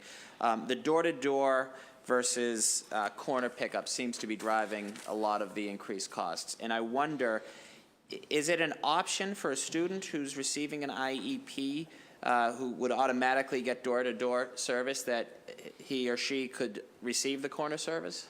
Yes, and that's part of the IEP flexibility that I outlined before. But does that currently exist? Yes, it currently exists. Okay, yes. because my understanding, having a dear friend who was dealing with this, that the question was either transportation or no transportation, and that was, her family automatically was door-to-door. That's So how it was in prior years when it was basically all or nothing. Yeah. This is the first year where it was introduced under the new IEP platform. If that family has already had their IEP meeting for this year, Yeah. that lays out what their services are going to look like and what they're Okay. going to receive through the school, Okay. then that's where they would first encounter this change in the structure of the IEP platform. Okay, so for the school year starting in September, the 2018-2019 school year, we'll see some of that, fewer door-to-door transportation, not all, some may need it for a whole host of reasons, but at least the parents will be giving the option of having the corner pickup. Yeah, I can tell you that as of right now, I actually heard this data point earlier today, 40 students across the district have already been given the accommodated corner Great. Okay, that's option good. So- rather than door-to-door. And then finally, the private sped, 166 kids receive private sped transportation, averaging per pupil cost of $56,000. Correct. So it's $9.5 million, if my math is correct. I went trust to you. Boston Public Schools, so I'm fairly I know certain you it did. is correct. Yeah, you were taught That's well. staggering. Yes. And I guess it would seem to me that, and I know, and I will give Carol Johnson all the credit in the world, our former superintendent really had a desire that we all share, that to eventually get to 0 kids being served out of district because we could serve every kid. And I get there are some kids that have challenges that we are not equipped to serve, but it seems to me that that number is growing, and just the exponential number of the transportation, I would think that we could hire, we could invest that $9.5 million in having the services to service these 166 kids. I mean, I don't want to oversimplify it, and I don't want to minimize it. And again, I know you guys have a very demanding, very difficult job, but that, from being here now a while, 8 years, it seems that that number is growing of out-of-district placement, and the cost is associated with that is so staggering that it just causes us to take 2 steps forwards and 5 steps back as it relates to transportation. So going forward, I would just end with this: anything we can do to service more kids, keep them in district. It's not only important for the families and for kids to receive the treatment they need, but it's going to save us money as well. Simple as that. Thank you, Madam Chair. Thank you. Counselor Campbell. Thank you, Councilor Sabi George, and thank you for your leadership on this. And thank you guys, both John and Rob, for being here and for the presentation. Just quick numbers. So what are in FY17, what were the total number of BPS students? About 57,000 students. About 57,000. In FY18, About 57,000. It didn't change very much year over year. did it go up or did it go down? We could get you that data. FY17, 119 million. Yes. FY18, 123 million. As of right now, that's a projection. Just to note again, we are doing whatever we can to lower that. That is today's forecast, if you will. Okay. But probably not going to be less than 119 million. Probably not less than 119 million, no. What I will say is in early December, we had released a budget forecast at that time as well, which would have been a couple million higher than what it is today. But we've been able to exercise some things since then that's allowed us to reduce more cost than likely what we'll be able to do over the next few months. Okay. And I do want to applaud BPS for, we might see some increases in the K1 seats and at certain certain schools, but obviously we're seeing folks also leave the system because they're unhappy for various reasons. And so our overarching, or sort of largest number, or total students are ultimately declining, even if it's at a small rate. When does a contract with TransDev end? This June 30th. June 30th. And going back to the RFP for that, I understand when we put an RFP out, there was nothing in there that sort of said cost savings like the previous contract, because people would have said, no, thank you. But in looking at how that RFP is shaped, I imagine, for example, only certain types of companies and corporations could apply to meet the needs of the district when it comes to transportation. Correct. So, for example, an Uber could not apply to that RFP. Correct. So in putting out and looking forward, and I'm just going to quickly look at, let me see the best chart for this, might be, so on page 14 of the presentation. So we look at 11% of the door-to-door students are driving 39% of the cost. Yes. And I understand that, and much of that is articulated, putting my education lawyer hat on, by IEPs, and the district has a very difficult time trying to get out of an IFP or change that option once a family gets it, to go door-to-door for a student with an IEP. So is it possible, looking forward, not in the current context of the contract or RFP that went on in the past, but to pull this apart a little bit, to issue an RFP that doesn't cover all of the students, but to say, for example, for door-to-door, we're going to look at different options. We're going to shape that RFP differently to attract other people to reply to it, to give us suggestions and thoughts about how we might save millions of dollars. Yep. Is it possible, for example, the students that are going out to districts outside of BPS, but are under some contract with the district, and we're required to bus them to another school because we can't meet their need. And this includes students with some of the highest needs. Maybe they're blind or have a certain level of autism or some other IEP or something where we just don't have a program of services to meet their needs, so we have to then bus them to another school district. Outside of asking that other school district to share in the cost, which I hope is a call we're making like tomorrow, because that's a great idea. I'd be curious if another district would say, yes, let's do that, or where are we when it comes to those conversations, or if we could shape an RFP specifically for that private ride, essentially. I get no one's going to be picking up another student when they're going outside to a district as far away as, Marble or something like that, who knows? So is there a way to pull this apart, to design RFPs and put those out to get companies or those who do transportation and do it well and have a track record of doing it well, to reply and give us ideas about how we can deliver better, maybe with certain efficiencies, but also save money? That's what I would like to see, because I think it's really challenging for us to sit at BPS and think about all the ways we can be creative. I also am concerned that we can't share certain conversations publicly around some of the innovations you might be thinking about, because I think our residents and our parents want to know what these conversations are. And I think it's important that they know, so maybe if they have ideas. But if you put out an RFP, all of that is always public. And so anything that comes back to us, we just say, we're just getting feedback and ideas from the community and trying to find the best way to save millions of dollars. So this line item in the BPS budget doesn't keep going up. So I'd love to see that. I'd love the next time we come back to budget conversations, particularly around transportation, that we have some updates or ideas around how we legally can design RFPs to do this, but also where we are with cost-sharing ideas with other municipalities to share in our costs for these students. So page 14, I have something here that looks like FY17 numbers.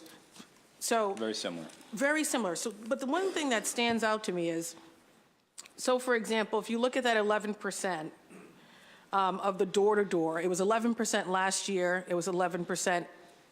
It was 11% in FY17, 11% based on this in FY18. 11% driving 37% of the costs in FY17, but driving 39% of the costs in FY18. But then you look at the corner students. In FY17, it was 36%, matching with 36% of the cost. FY18 is 30%, a drop in 6%, but the cost only dropped 1%. So then I'm looking at also the number of students and the cost. So if it's not the number of students that are driving the cost, I'm really still confused as to what is. And I think that goes back to Councilor Sabi George's point, and probably everyone's point, which is if the number of students are stagnant or declining, the overall costs keep going up. What is that? Right. You know, Right. I can, if you don't mind. particularly, and just to add to, particularly as we add not only a declining number of students or the same number of students, but then when we add MIT efficiencies, when we add taking 50 buses out of the routes, when we add possible, MBTA bus lanes or the opt-outs, the successes around the opt-outs, when we add all these other efficiencies and we get even some of these savings that you guys have done, nothing changes. It just keeps going up. What is that? Is it driver salaries? Is it benefits? Is it maintenance costs? What is it? I guess is the sort of what I'm still confused by. You gave me a lot to try to digest, if you don't mind. Yeah. I'll do my best. Thank you, and John. then we can have a follow-up conversation or something along those lines. But I guess the crux of it is these two charts. Yes. And not understanding. That I can explain. Okay. I can do my best to explain. Let's put it that way. Yep. By and large, you'll see a very strong correlation between the number of students who are door-to-door and the percentage of students who are door-to-door Right. and the percentage of costs that they represent. You'll likely see a fairly strong correlation between the two of those. You'll see a slightly weaker correlation between the percentage of students who are corner and the percentage of costs that those corner students comprise. The reason for that is it doesn't so much matter how many students you remove from service. It matters how many buses you remove from service. So, for example, if everyone down here in the pits, as they say, is riding a bus to school, okay? And if you don't mind, Councilor Sabi George and Councilor Presley, the two of you have been removed from service because you opted out. That bus is still going to continue to ride. That same bus that picked up all of us is now going to pick up the rest of us. So our costs are going to remain. That means our costs per student are going to go up because we have fewer students with the same cost. Does that make sense?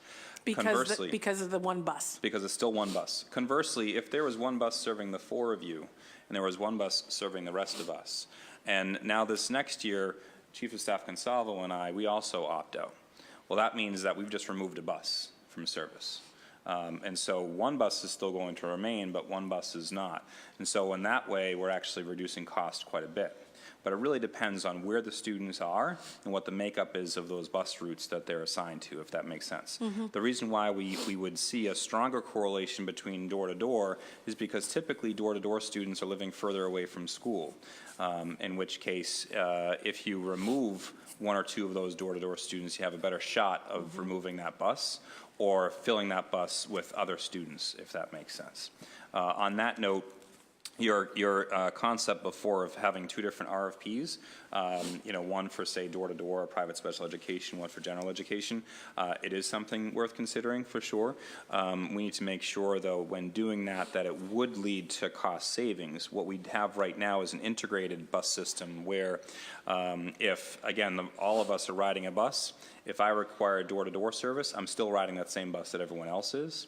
And that allows us to control costs a little bit rather than having a segregated system where one bus is for general education, one bus is for special education, but certainly it's worth considering. But back to the crux of the matter, this graph here that you were spelling out, again, it really comes down to who opts out and where they are. Another way to look at that is if, again, Chief of Staff Consalvo and I are at the same bus stop. If he opts out but I don't, it doesn't really save us anything because that bus stop is still in play. The bus still has to come and pick me up.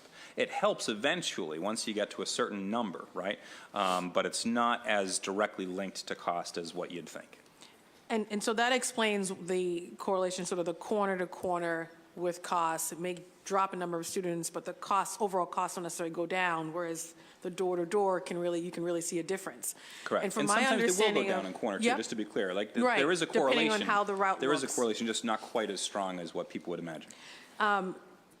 So I think this is why it's such a great idea to think about breaking this apart, because I imagine those students who are getting door to door tend to be on some of the smaller buses, routes where it's only a few students, not a big old bus, because of the unique time, door to door. I remember just having a lot of students with IEPs, they would get the smaller buses.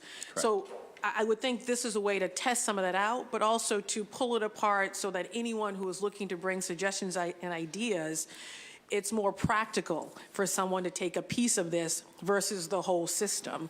And I think it also, I don't know how much expertise we have within the district to really pull this system apart and get it to a place where we're saving $20, $30, $40 million, for example, or at least get us to a place where we're at least seeing a reduction in transportation costs versus every year we anticipate it's just going to keep going up.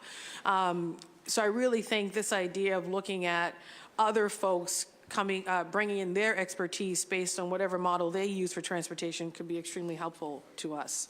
And my last question goes to, I think, just sort of the accountability piece, not just what Councilor Edwards and Councilor Wu were saying about the folks who were on suspension, who are currently suspended with pay, and whether or not, is that sort of normal or is it not? I guess we could look at past numbers and cases and pull that apart, and I think it's worth doing that. But just the question of accountability in general and whether or not we are equipped to do it well with our transportation supplier. So, for example, one of the things that came up in the budget conversation last fiscal year was, for example, fuel and the cost related to fuel.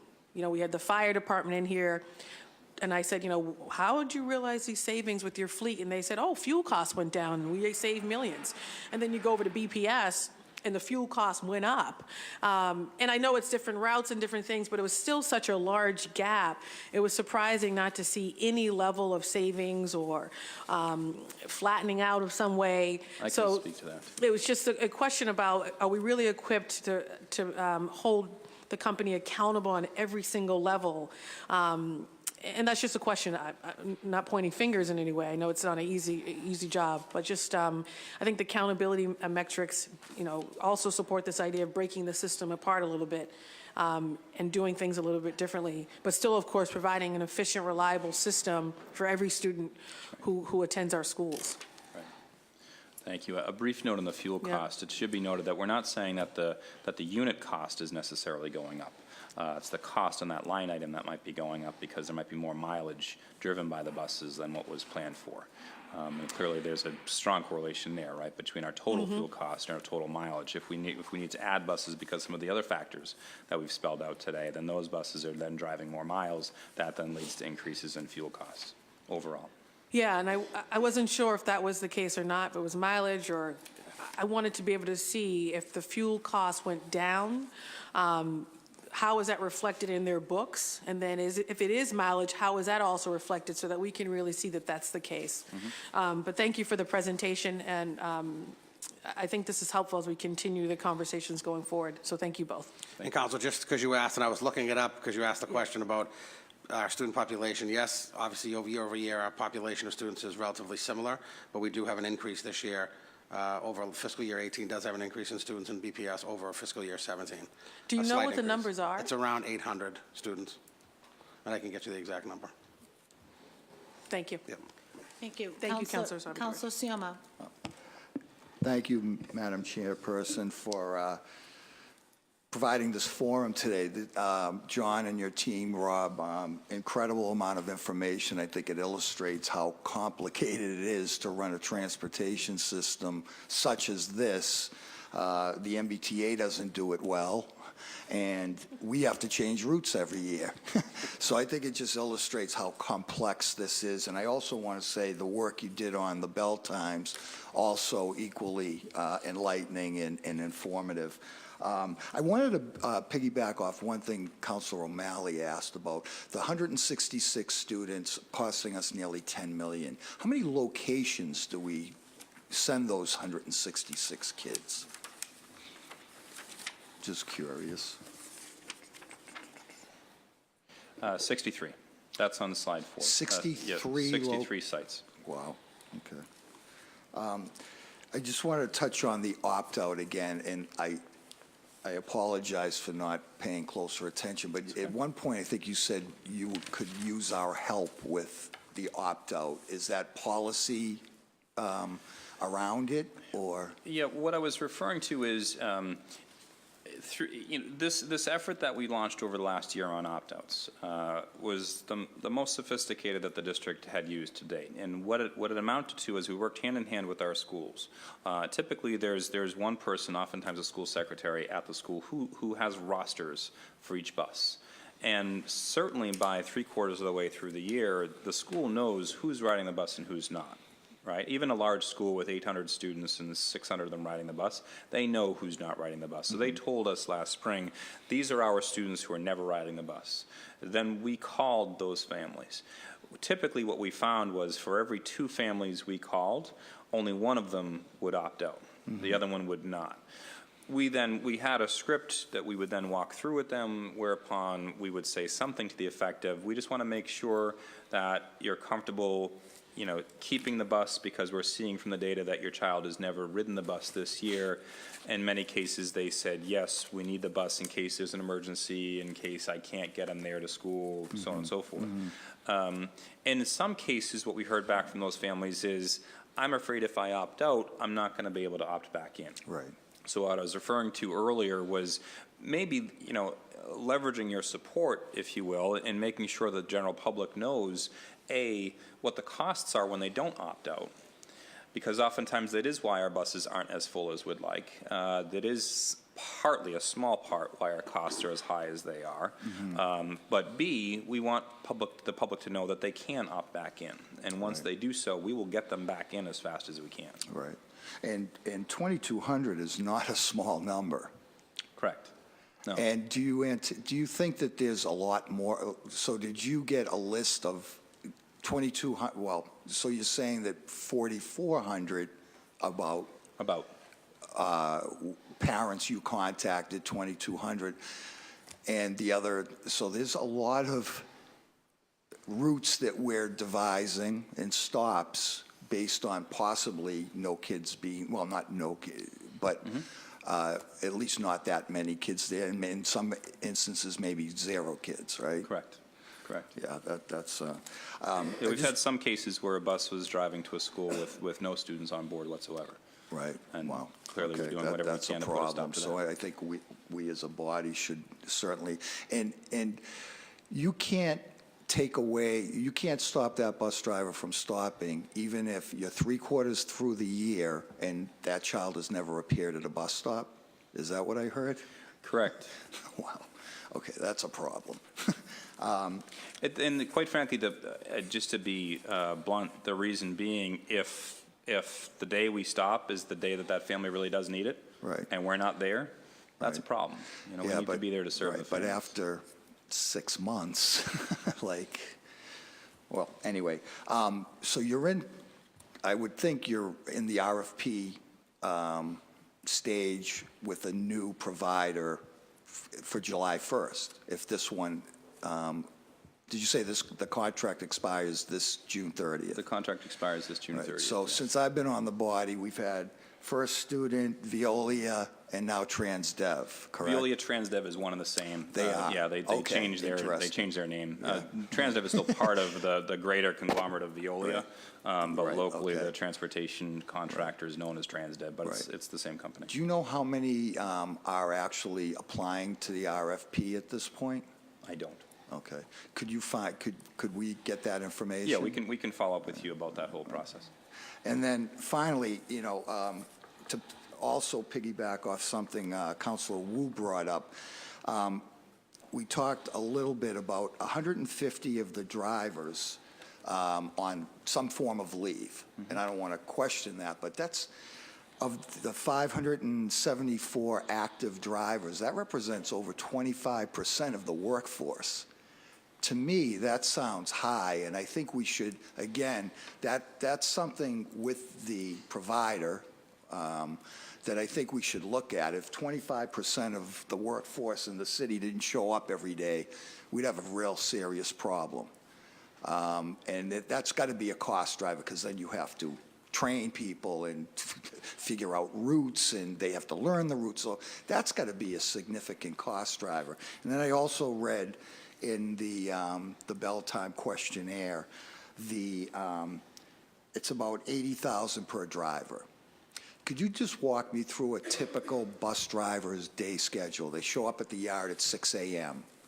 What happens? How many routes? How many? When do they come back to the yard? How long do they hang out before they go back out? So I'll do the best I can to spell that out. So a routed bus driver, let's say, okay? So there are really two different categories of bus drivers. There are those who are called standby or citywide drivers, and those are the 133 that we began the year with, who are there to provide backup service in the case of a driver Are they like on call? emergency. They're at the yard. Oh, okay. So they're not necessarily on call. Those drivers report at 5 a.m. every day. Okay. They are, and I might be off by 15-minute increments, but generally you'll get the gist of what I'm going to spell out. They are required by contract to be paid a flat rate, whether they drive a bus or not, from roughly 5 a.m. until 7:30 a.m. And then in the afternoon, they report again at, forgive me, about 12:30, if you will, somewhere in that area. And they are required by contract to be paid until about 3:15 every day. Whether they drive or not.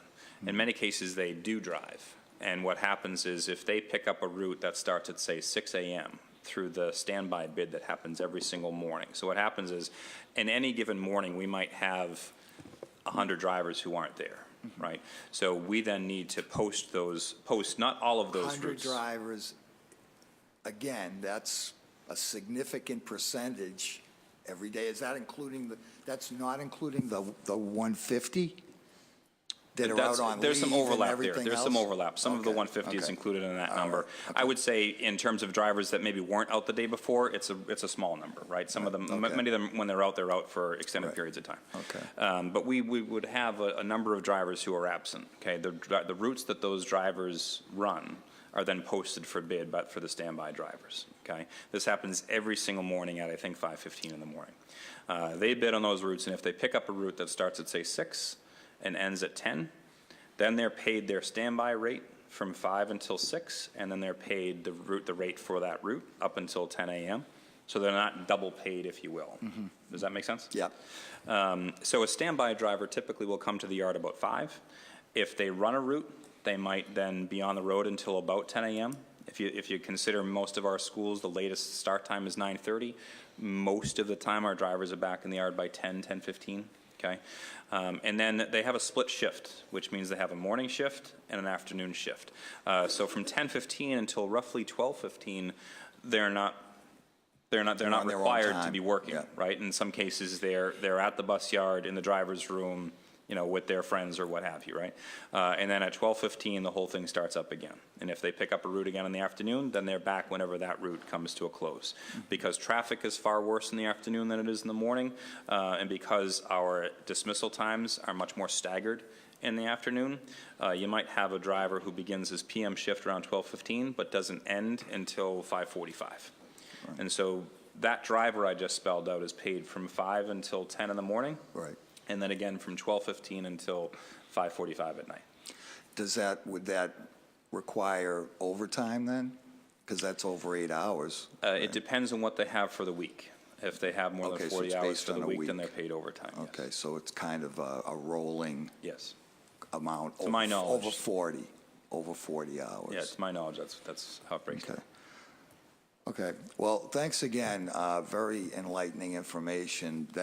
I think those are some of the cost drivers too. If we're continuing to stop at stops that no one's at, or you know, we're providing services for non-existent students, that's a problem to the tune of thousands. And again, I think the bus driver issue with, and I'm not picking on the bus drivers, but that to me, a 25% almost no-show rate is extreme and it must drive costs in some form or fashion. So thank you. Thank you. Counselor Presley. Thank you, Madam Chair. Thank you for this hearing, and thank the both of you for what you do every day, and again, for your willingness to have tough conversations, and for always being so accessible and responsive. Rob, we especially appreciate, having you there and your eyes and the lens you bring, having served on this body, and having that insight as to what we're struggling with as fiscal stewards. And so I just thank you both. Echoing the words of my colleagues, the presentation has been very thorough, very comprehensive. I want to thank my colleagues for their robust line of questioning, which leaves me in the unenviable position to either be repetitive or to just go a different course. So I'm going to go a different course because many of the questions that I had have been asked and answered. And when I stepped out, I might have missed your presentation on this particular crosstab, so please forgive me if you're having to be repetitive. But I wanted to understand more specifically, certainly we all are working diligently to end homelessness, and the way to do that is housing first, and so, that's the priority in what we're working on. But that being said, we do know that there are so many families experiencing homelessness, and most of them are in motels outside of the city.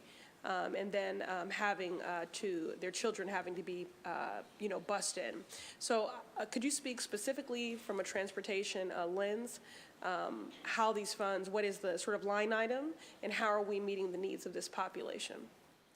Why don't I do this? I'll be able to speak to the context of it. Okay. Ed, would you be able to speak to the finances of the homeless transportation services through McKinney-Vento legislation?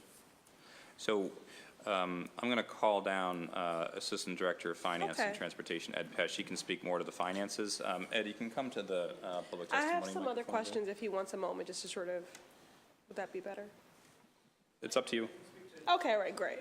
What I can say as Ed's approaching the mic is that there was a change in legislation related to the transportation of homeless students or students in transition over the last couple of years, known as McKinney-Vento.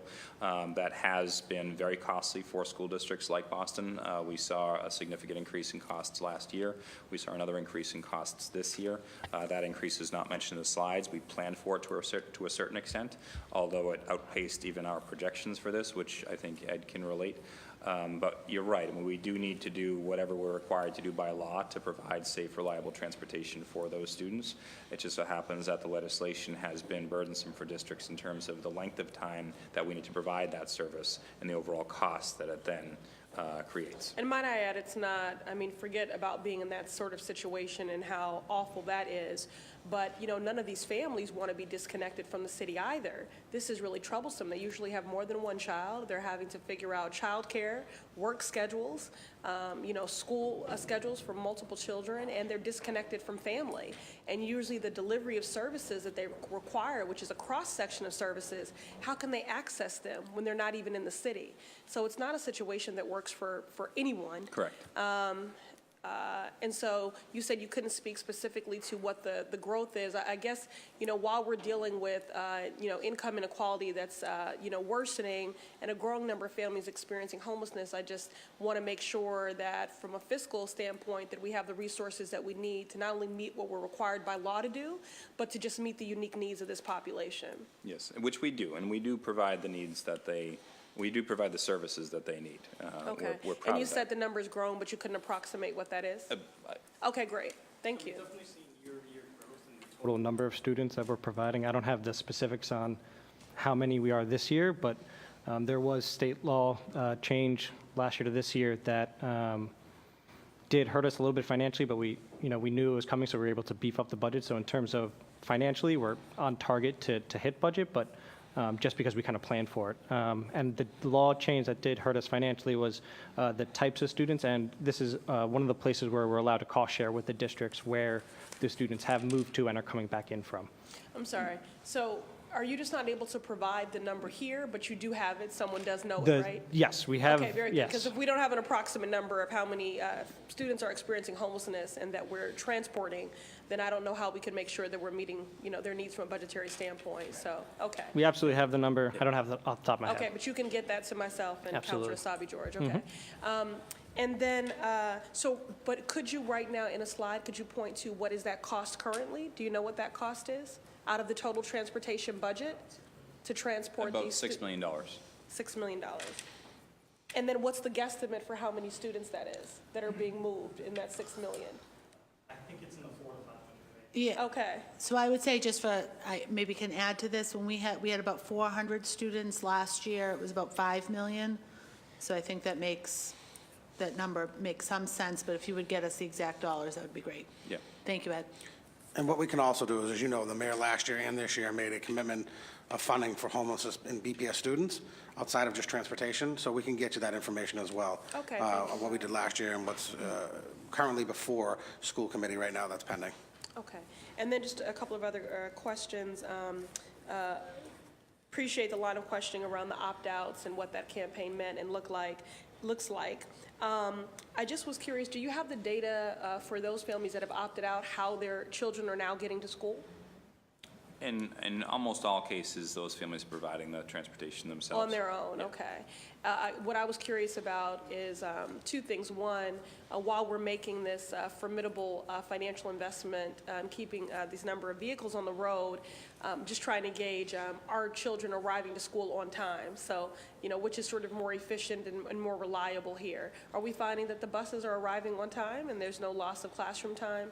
Just curious, just given the gridlock, and I don't know if our buses all have GPS or if they can recalibrate routes or if they have to just honor what's been laid out, but just want to understand from an efficiency standpoint, are kids getting to school on time?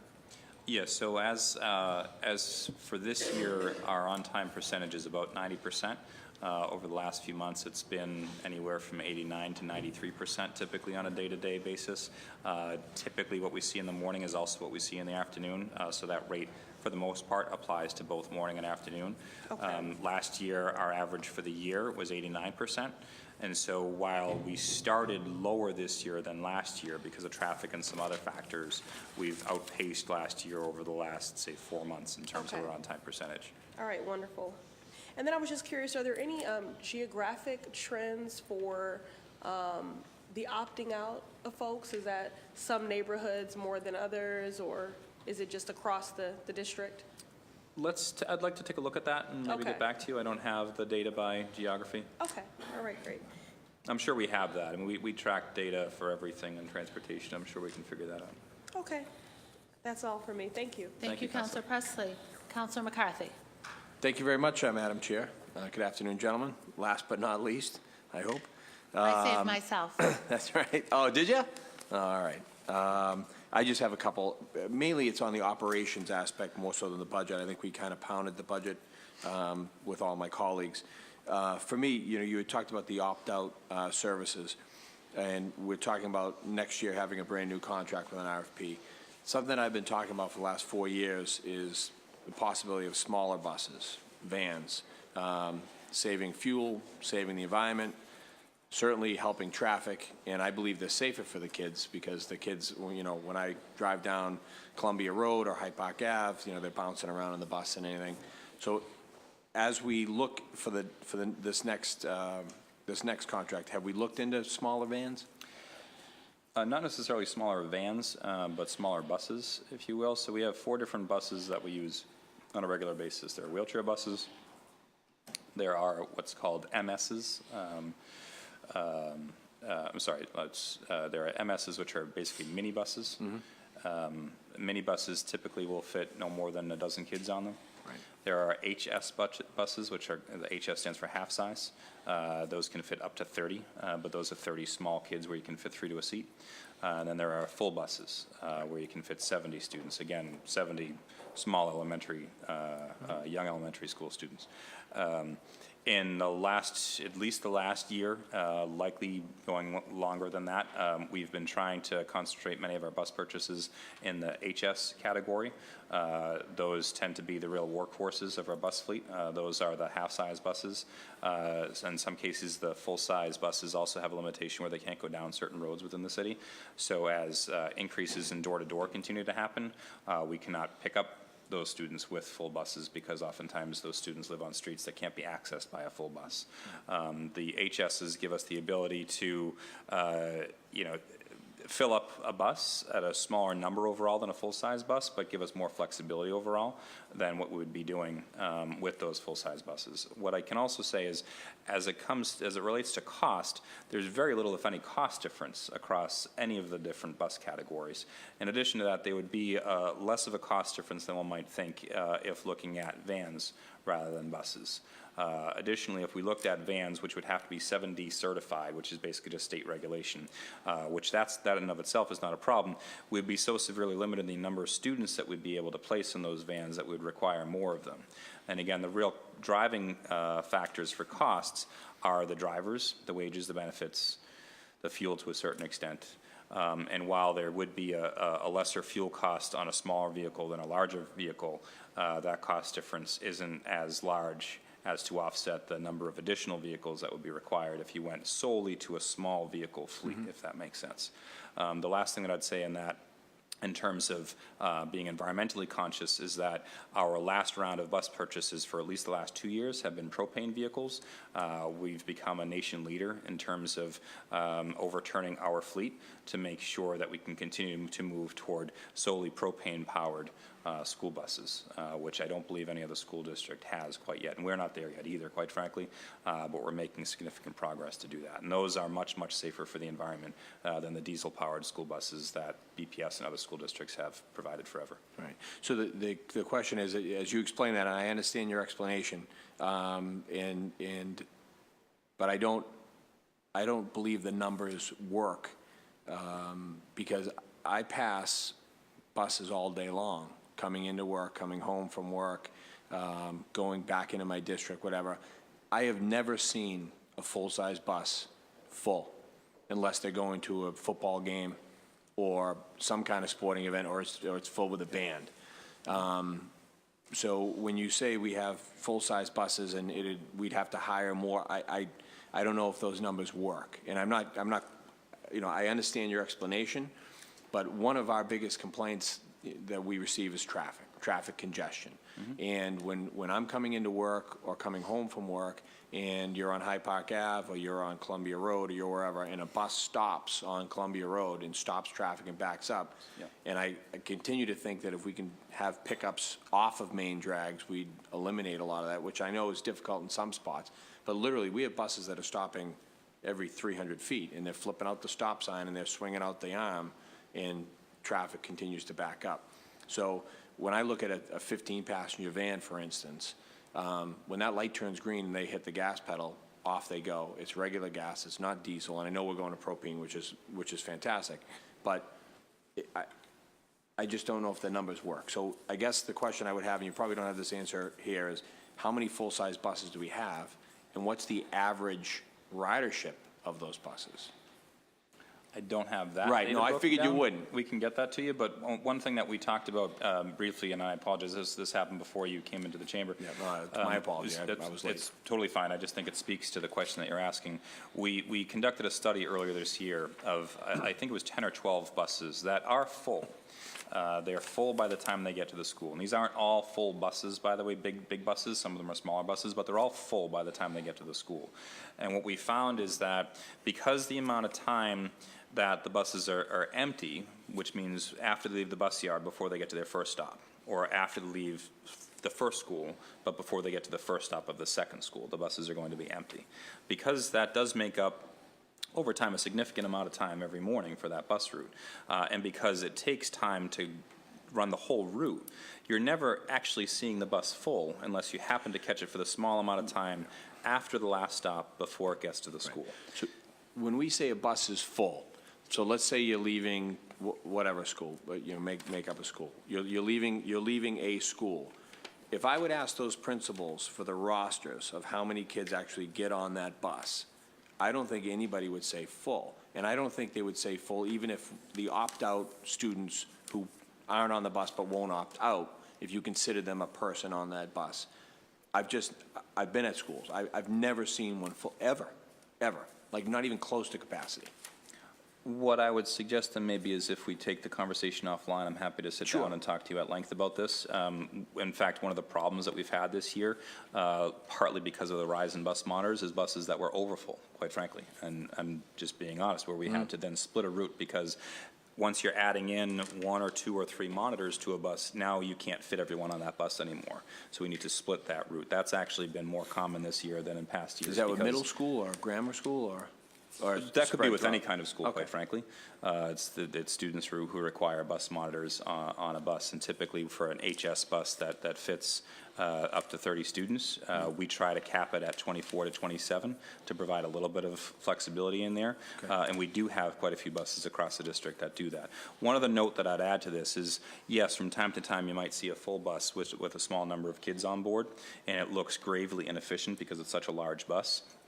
Again, point one, the costs are relatively consistent, whether it's a full bus or a small bus. It looks bad, but the costs are the same.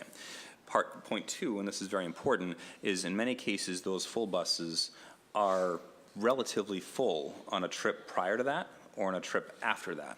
And we're using that trip, which could be seen as an inefficient trip in a vacuum, we're using that to get from point A to point B because it's full when it gets to point A, it's going to be full after it leaves point B, and what's the best way to serve the small number of kids between the two?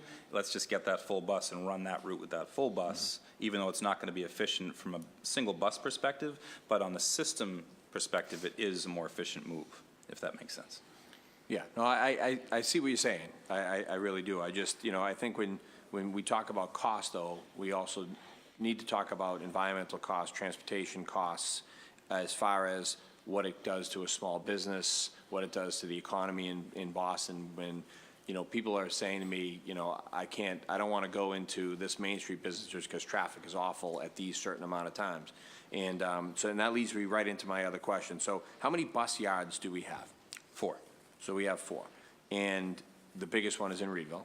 So you know where I'm going, right? Is there we got to move that bus yard. Like it is, if we talk about costs and inefficiencies, like literally, Robbie's not even a golfer, and he could hit a golf ball into Dedham from that bus yard. It is the most inefficient bus yard you could possibly have. You can't get further away from Boston Public Schools than Reedville.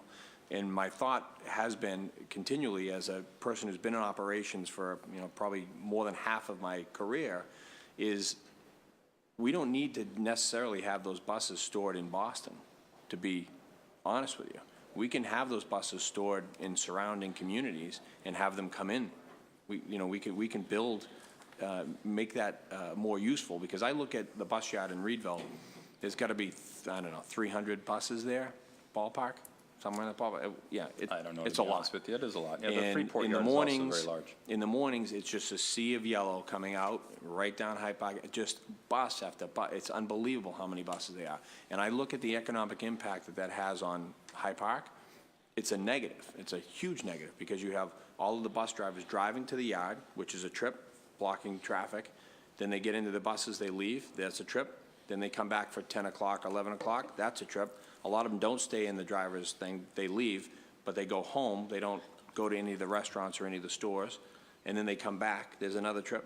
Then they leave, and then they come back. So that's why one of the biggest complaint I get in my district, specifically Hyde Park, in Rosendale on Washington Street, is traffic congestion. And I would argue that during rush hour, well, rush hour is kind of all the time now, but the old school rush hour from 6 to 9, and certainly from 4 o'clock to 6 o'clock, my district is so congested because of buses that it's choking a lot of our small businesses. So as we look forward, I'd like to see us take a look at maybe displacing some of those buses. Maybe 7 yards would be better than 4, or maybe 8 yards would be better than 4. But certainly that's an argument that I could certainly make. I think the best way for me to answer some of that is because the costs per bus yard, those fixed costs, and the overhead costs, and whatever else that we have to bear through our leases, through the maintenance that's required at our bus yards, through the dispatch, the management at the bus yards, so on and so forth, because those are so high, I think what you would find is if we had more bus yards, although we would have some of the benefits you're relating, you might also have some very significant negatives in terms of increased costs.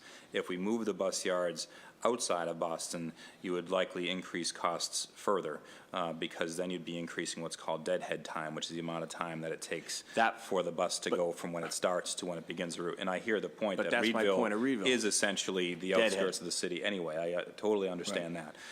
And you'd have that at the Charlestown bus yard as well, which is in the fringes of Charlestown. Unfortunately, it's less likely that we're going to be able to move the bus yards closer to the interior of the city because development costs in the interior of the city are so high right now that it makes it almost impossible for us to foresee a bus yard in the interior of the city outside of the one that we already have at the corner of Washington and Melnia-Cass. But certainly the point is well taken. It's something that we can explore. I do think that in terms of the cost benefit, you're likely to find that it's less costly to operate fewer bus yards than to operate more. But we can explore it for sure. Okay. Thank you. And thank you again for being here and being so thoughtful and in-depth with your responses. I have a few questions myself. If students with receiving door-to-door services, if they have a one-on-one para in the classroom, they'll have that same, a one-on-one monitor on the bus?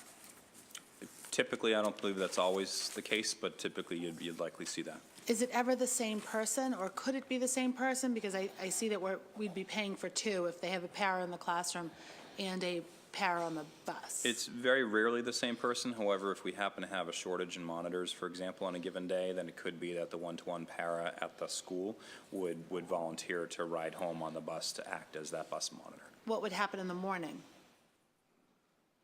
In the morning, we have less of a challenge in that, in terms of coverage in the morning, as far as I'm aware. Okay, and then but sometimes the para at the school will hop on. If absolutely necessary, someone at the school, it doesn't always have to be the para, but someone at the school might hop on. Could be a teacher, administrator, a para.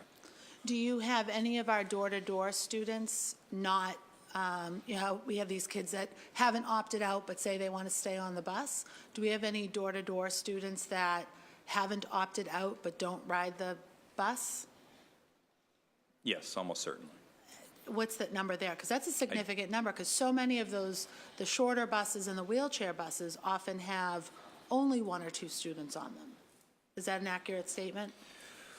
I wouldn't say the majority of those buses only have one or two students on them. They clearly have fewer because they can fit fewer, but it's likely that they have at least a few more than one or two on them. Again, I don't have the ridership per bus type in front of me.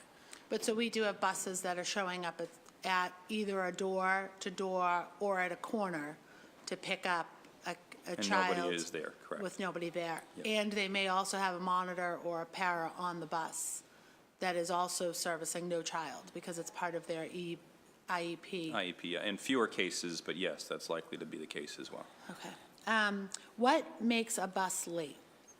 What constitutes a late bus? So school starts if it's a 9:30 start, the bus pulls up at 9:31 or 9:32, but the doors are still open. That's not considered late, or would it be? That's considered late. Yeah, if the school starts at 9:30 and the bus shows up at 9:31, then the bus is late. How does that get documented?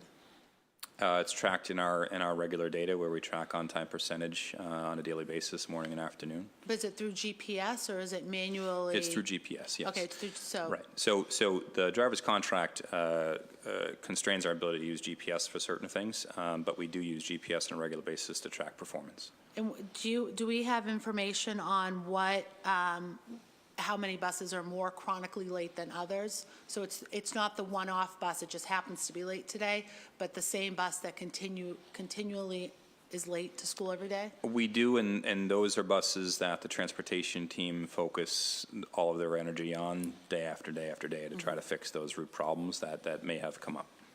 What I can say is I believe the last time I looked at the data for this, 91% of our buses we're showing up on time in the morning. About 97%, if I remember, we're showing up within 30 minutes, and 99% we're showing up within 45 minutes Of the late buses? of on time. So which is the most egregious? 99% of our buses were showing up within 45 minutes of on time. So 1% of our buses were not, and those are the buses that we're focusing on day after day.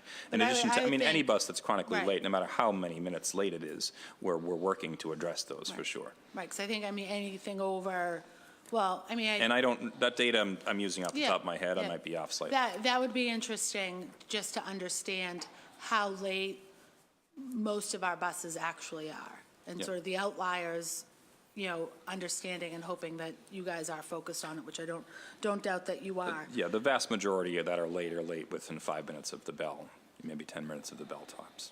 And then you speak about those 10 or 12 buses that you looked at that were at full capacity. How many buses, or what's the percentage of runs that are at full or near full capacity?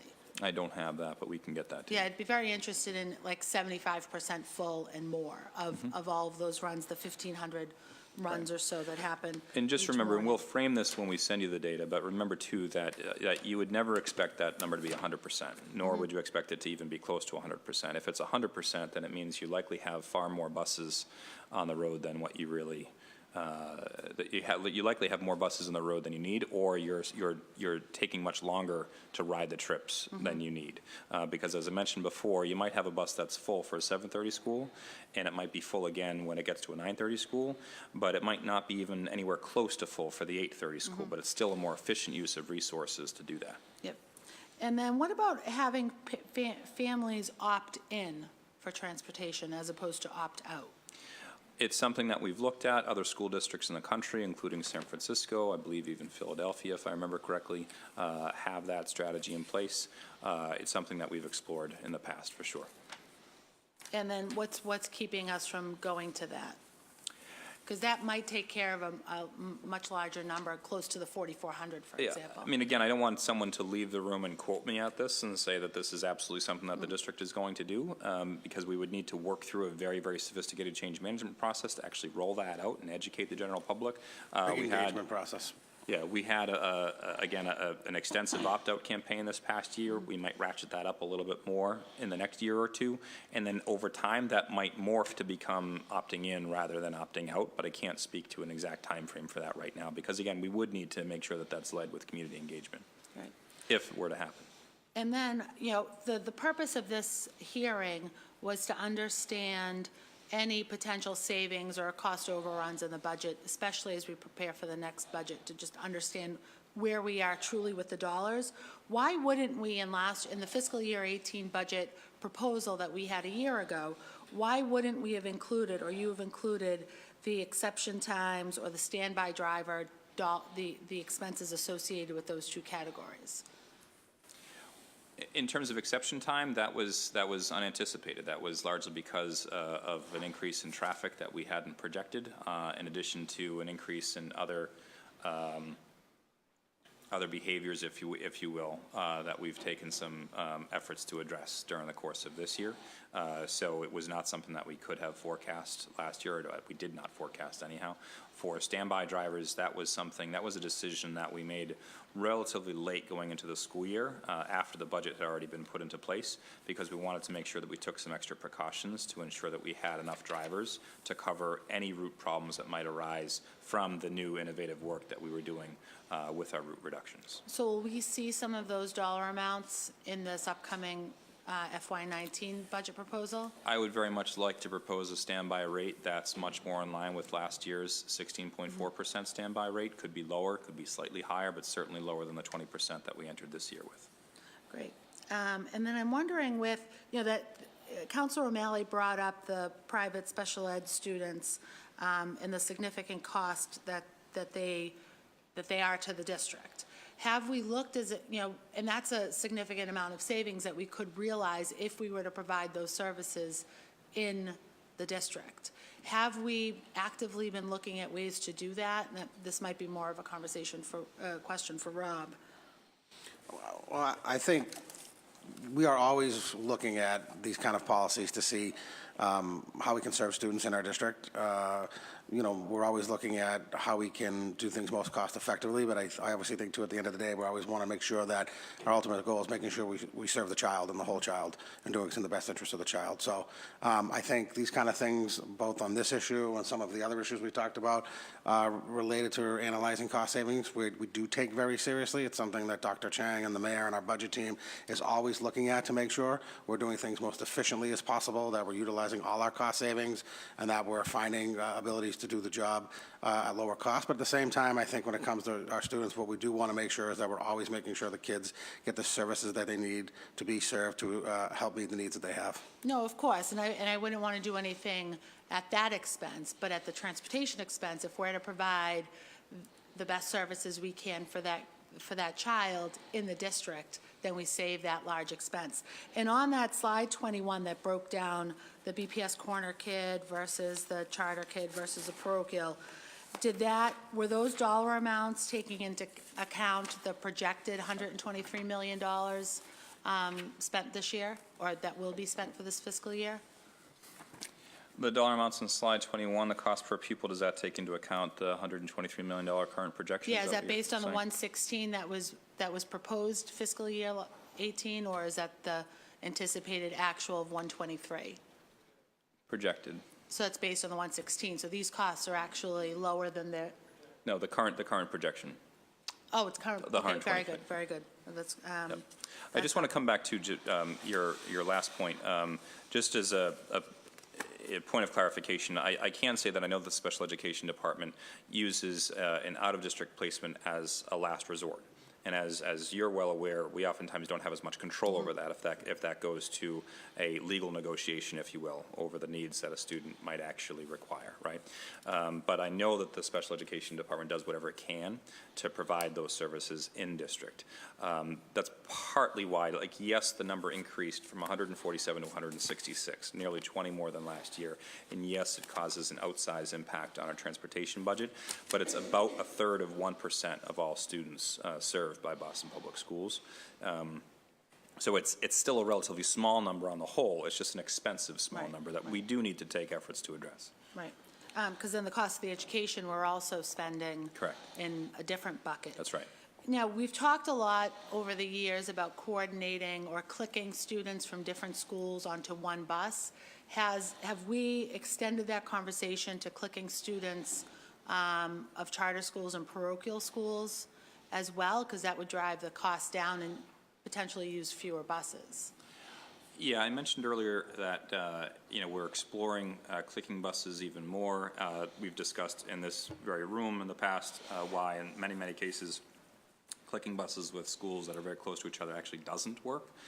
So in many cases, clicking schools that are in different sectors still will not work in many cases, but this idea of looking across sectors in terms of how you're sharing buses is something that we're looking at for this year, which is not necessarily something that we've looked heavily at before. Right. And then,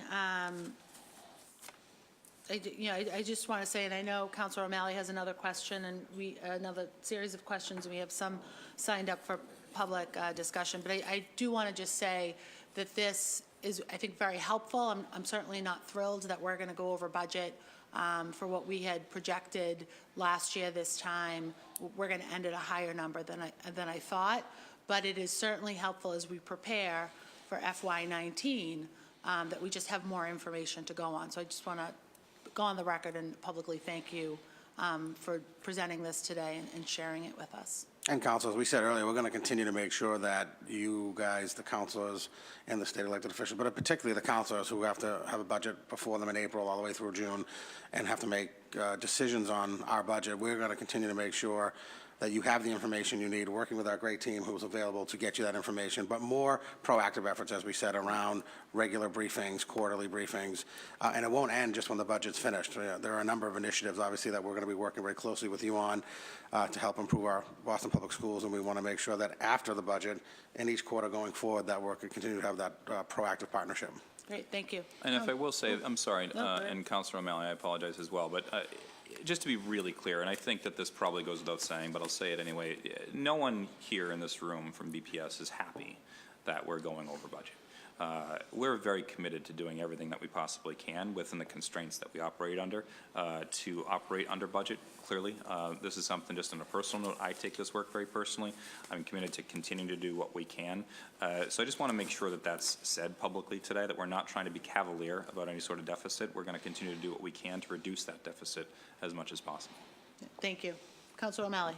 Thank you, Madam Chair, and thank you both for those remarks. Very briefly, because I do want to be respectful of those that have signed up to testify, and I apologize, I had to step out for another meeting, so you may have gone over this. There are just under 5,000 charter school students whom, by law, we have to transport, correct? It's 4,955. Yep, so, correct. So 494,955. And the tune is slightly higher than just the BPS corner of 3,173 per pupil cost. This is according to your slide at 21. So a little bit higher than BPS corner. Do we have a breakdown of, is all charter door-to-door? Or is it a mix such as? It's a mix just like BPS. Yeah, It's Okay. just not broken down on this slide as charter corner, charter door-to-door. Charter door-to-door costs will be somewhat similar to BPS door-to-door costs. Charter corner costs will be relatively in line with BPS Okay, corner costs. that's helpful. And the charter, there are no home base constraints with charter. If I live in East Boston, I could send my child to the charter school in Hyde Park. Correct. Which obviously means that even though it's fewer students, that's probably why it's a higher cost per pupil. So we're looking combined about $15.7 million. And this isn't you guys, and you'll probably appreciate this line of questioning because I know you share my frustration with this, is that we are chronically being paid underfunded the charter school reimbursement by the state. That's something that we've been dealing with at a continuous level since I've been here and even beyond that. Yes. Have we ever sent a bill to the state for transportation costs? We have been involved in conversations related to changes in legislation on charter schools. In many cases, they're related to school start time conversations for charter schools, so that we have more control over that. To be very, very clear, since that was a hot topic a few months ago, we do have more control over charter school start times than people believe, and oftentimes charter schools work with us to provide flexibility in terms of they might have an 8:15 start time, but knowing that that's our peak time, they might allow us to drop their students off at 7:30. So that we can then use that bus during our own peak time in BPS. So we can't control, to be clear, we can't control their start time, but they would make allowances for us to drop students off earlier. To be clear, it's more of a negotiation between the district and the charter schools in terms of the start time. And if we're not able to negotiate on that score, then state law would allow us to do what we need to do, and the charters would have to provide their own transportation, which has not yet happened. It hasn't happened yet. Correct. And I don't want to relitigate the school start time debate, but when the changes were put before the school committee in December, did any charters start or end times change? No. Okay, thank you. So I just adding up the cost of the per pupil multiply, I'm looking at the last column in slide 21, FY18 cost per pupil, multiply that by FY18 students. It would appear that adding those figures is 113.7 million. So is that 9 million or 9 and change million? Is that just, you don't factor in administrative costs in terms of these figures? This is just more straight transportation. I guess what's the discrepancy between 113.7 million and 123? A good part of that, most of it is MBTA costs. These are I just see. yellow bus students. I see, okay. So this doesn't include any of the passes or the S buses. And we don't pay for the S buses. Correct. They're factored That's a in. They're reduced factored in rate. the MBTA things. Okay. All right. And then again, with the private sped placement, the 166, your point that it is a small percentage. We all agree kids need to get the services they deserve. But does BPS currently take any students from other districts that need special accommodations that we can satisfy? Yes, for example, the Horace Mann School Perfect for example. students who are hearing impaired. Yeah. I don't know the numbers of that, for that, but we do enroll a decent number, let's say. I don't have the numbers in Yeah. front of me, of students And- from outside of the district. And that's great, and that's something we should celebrate, and I hope we can erase that 166 number and grow our out-of-district. And to be clear, too, the Horace Mann is just one school. We do that with Absolutely, other no. schools as well. I'm The Carter also familiar. comes to mind. Yep, that's great. And who provides transportation for those out-of-district students coming in district? The host district. The host district does. And have there been, so if you've got one kid from a smaller town, you know, that we're serving at Horace Mann, there wouldn't be a bus for that kid necessarily? Not necessarily BPS bus, no. No, but There would be a bus from that district that they're sending. If the town of Winthrop is sending a child to Horace Mann, and they provide the transportation, is it sometimes just a sedan, a car, and a drive? I mean, I guess, are there ways that we can proactively address that significant, you know, $56,000 per pupil? In some cases, these other districts might be using transportation vendors that are using the 7D certified vans that we Okay. see from time to time. Again, that would not be an effective solution for us system-wide. It might be an effective solution for us when we consider outlier students, the more expensive students. However, our current driver's contract does not allow us to do that for BPS students. Okay, and I'm sorry, I think I may have asked this, but I'm not sure if I did last time. When is the TransDev contract up next? June 30th. June 30th of this year. This So year, when, do you oversee sort of the procurement, or is that done by purchasing agent? That would be between BPS operations through my office and the Office of Finance and Transport and Boston Public Okay. Schools, specifically the business office. When are you going to put out the RFI or the RFQ or RFP? We're still currently sort of in our sort of consideration mode for what the next step is for that. Okay, but presumably before June 30th? Absolutely. Okay, great. All right, thank you, Madam Chair. Thank you. I'd like to call the following up for public testimony. I have Lisa Milara. Is Lisa here? Then I have Gwendolyn Clark for public testimony, and then following Gwendolyn, I have Ashley Mahanama.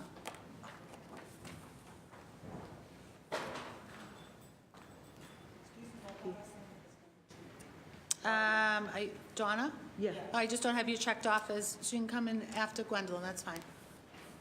If you would just state your name for the record, and those public testimony mics, you need to speak right into that microphone. Yes, good afternoon. My name is Gwendolyn Clark, and after working in the Boston Public Schools for 34 years, I retired 10 years ago. I now spend a lot of my time volunteering with the Homeless Education Resource Network Office of the Boston Public Schools. I do whatever is needed to secure resources for our neediest students and families who are experiencing homelessness. Every morning, while you and I are still in our warm, cozy beds, many of our children are making their way back to the Boston Public Schools from Arlington, Beverly, Brookline, Brockton, Braintree, Cambridge, Canton, Chelsea, Concord, Dedham, Dover, Everett, Framingham, Hanover, Lexington, Lynn, Malden, Medford, Medfield, Middleton, Milton, Newton, Needham, Norfolk, Randolph, Reading, Revere, Saugus, Somerville, Stoughton, Sudbury, Waltham, Wellesley, Weymouth, Wilmington, and Woburn. Each year, the city spends approximately $5+ million to transport children back to Boston. Almost 2 years ago, we were in this same spot before you, discussing the transportation for our students who experience homelessness. At that time, BPS officials told us that they had hired a student support services transportation project manager who was going to manage the process of contacting the vendors who would transport the children. There were several issues that were brought up at that time. There were vendors that were overcharging. There were vendors that were charging for rides which didn't occur. There were vendors who had been investigated for abusing students. One particular vendor, there were extremely serious allegations made against this vendor, and it was substantiated at what one of his drivers had done to a BPS student, which resulted in legal action. BPS at the time discontinued using that particular vendor. The vendor has now changed the name of the company, and BPS is using the vendor again to transport children. One morning this year, earlier, I took a call from a parent quite upset. A 3-year-old autistic baby was being transported into Boston from Waltham. The child was picked up 6 in the morning, arrived at his school in Mattapan after 10, soiled. When we asked the company what had gone on, we were informed that the driver had gotten lost. Yesterday, I took a call from a parent, a grandmother living in Brockton. Her 6-year-old grandson was picked up 6 in the morning and dropped off at the Trotter School, his first day receiving transportation from a vendor that we secured to bring the baby back in from Brockton. He was dropped a little before 7:30 at the Trotter School. Child doesn't go to the Trotter. The child goes to the Higginson. The school nurse from the Trotter called the grandmother. The grandmother drove into Boston, picked the baby up at the Trotter, and took him over to the Higginson school. When we were before you 2 years ago, we recommended that BPS secure a nonprofit collaborative to provide transportation services for our students experiencing homelessness who live outside of Boston. Today, I'm before you again to appeal to you, to ask you to consider recommending as a council that the Boston Public Schools take a closer look at the process that we're utilizing to transport some of our neediest students back into Boston, and at least have a conscience and ensure that these children are going to be treated as you and I would like for our own children to be treated. I thank you. Thank you, Gwendolyn. Donna. Hi, I'm Donna Lashes. I graduated from the Boston Public Schools. All 7 of my children have gone to the Boston Public Schools. I still have one in the Boston Public Schools, and I have 6 grandchildren now attending the Boston Public Schools. I'm a strong advocate for children and their rights. I also work for the Boston Public Schools. I work at the Charles H. Taylor School. And in my role at the Charles H. Taylor School, I work with the homeless families and the special needs families, everybody in that school, around school partnerships and building them. But I have a large chunk of my job working with homeless families. I applaud you for your opt-out program. And I think that's important. I work very hard to get my families who are not using the buses to opt out of it. However, what I would like you to think about in that opt-out program is to give parents the option to opt out on one way, and as opposed to both ways, because we have some families who drop in the morning but take the afternoon bus. And then we have some families who ride the bus but pick up in the afternoon. And if they have the option to drop out on one way, then it may be a cost savings somewhere along the way for that. So, and currently they don't have that option. So if we are able to work with you to be able to put that in place to help families out, so that would cut down on the cost for us. I think for overall transportation, choice is extremely important. Having my experience with the Boston Public School as an employee, as a parent, as a grandparent, when I went as a student, we didn't have an option for choice to what school we went to. It was during DSEG time, and we were bused to wherever we were bused to. So choice has been extremely important for us to have as a family, because in my neighborhood, at one time, my schools were not considered quality schools. And so I bused my children to schools where I felt were quality schools and met the needs for my individual children. So I think that choice is important for families as we work to improve and provide quality schools in all of our neighborhoods for our students and our children. I think it's also important that we look at some other ways to cost save, because I think the system has worked very hard.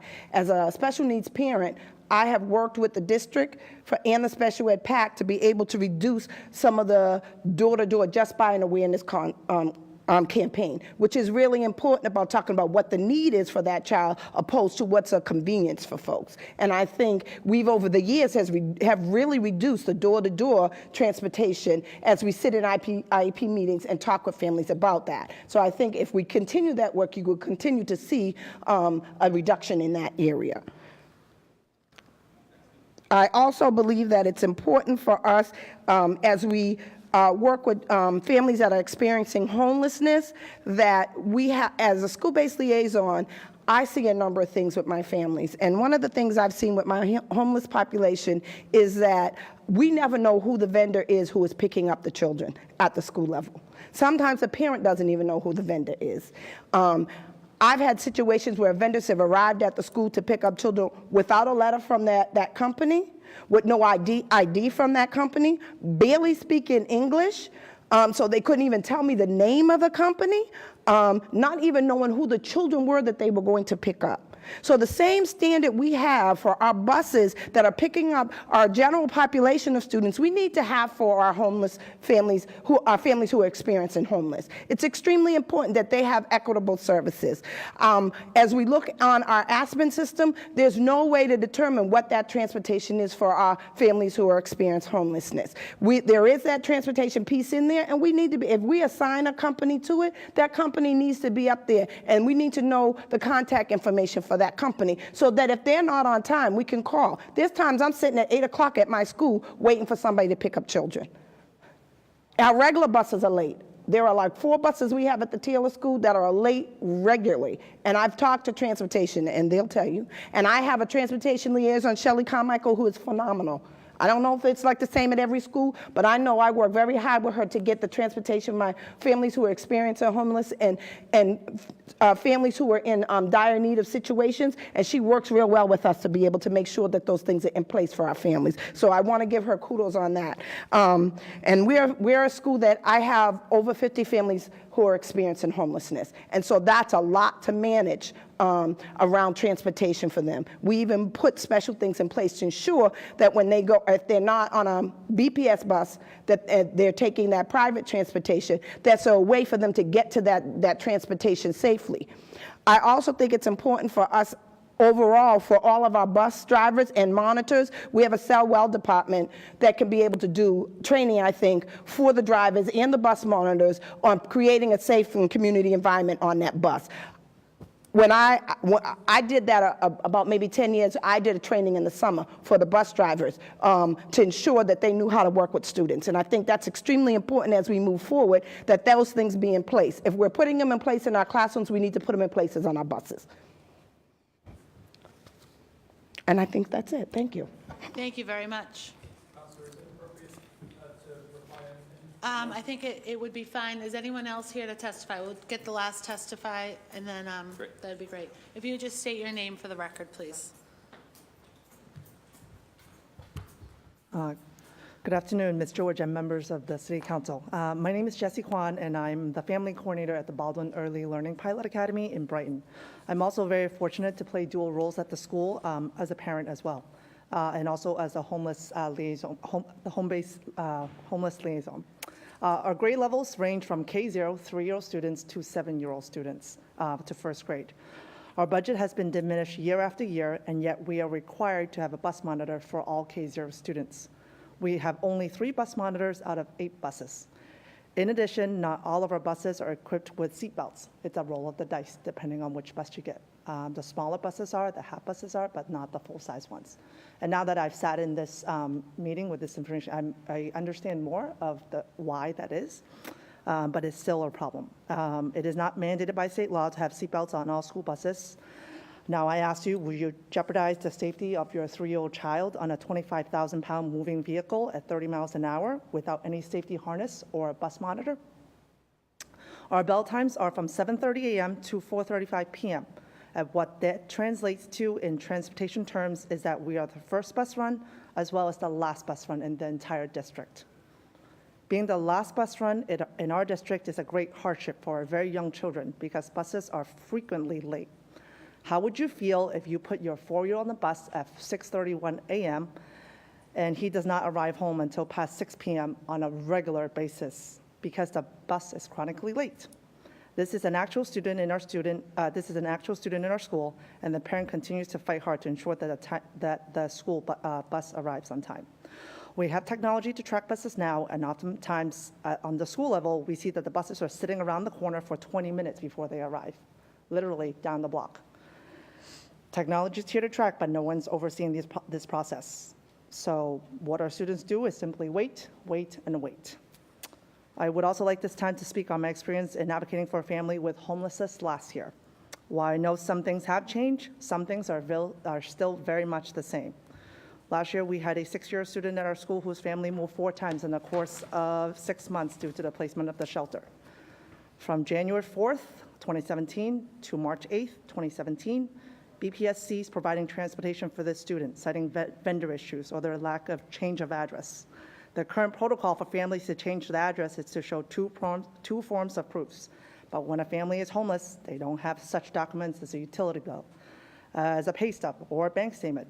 When families are in transition, this is not something that they have, and the urgency of their situation is exacerbated by more hurdles. I advocated to the best of my abilities by going to bowling, doing home visits, talking to Hearn, and whoever will listen to me to fix this problem. It took me writing to Mark Siomo to get things done. And I know this is something not anyone in BPS wants because it gets bad press, but what choice am I left with? And John actually personally called me right immediately after that email. But that took 2 months. And this is just one student in one school out of 170 students in my school. So I'm a proud graduate of Boston Public Schools, and I believe in public education. Now, won't you help me fight for the safety and sanity of our youngest and most marginalized students in our schools? Thank you for your time. Thank you, Jesse. And I'm going to mark you as testifying. Thank you.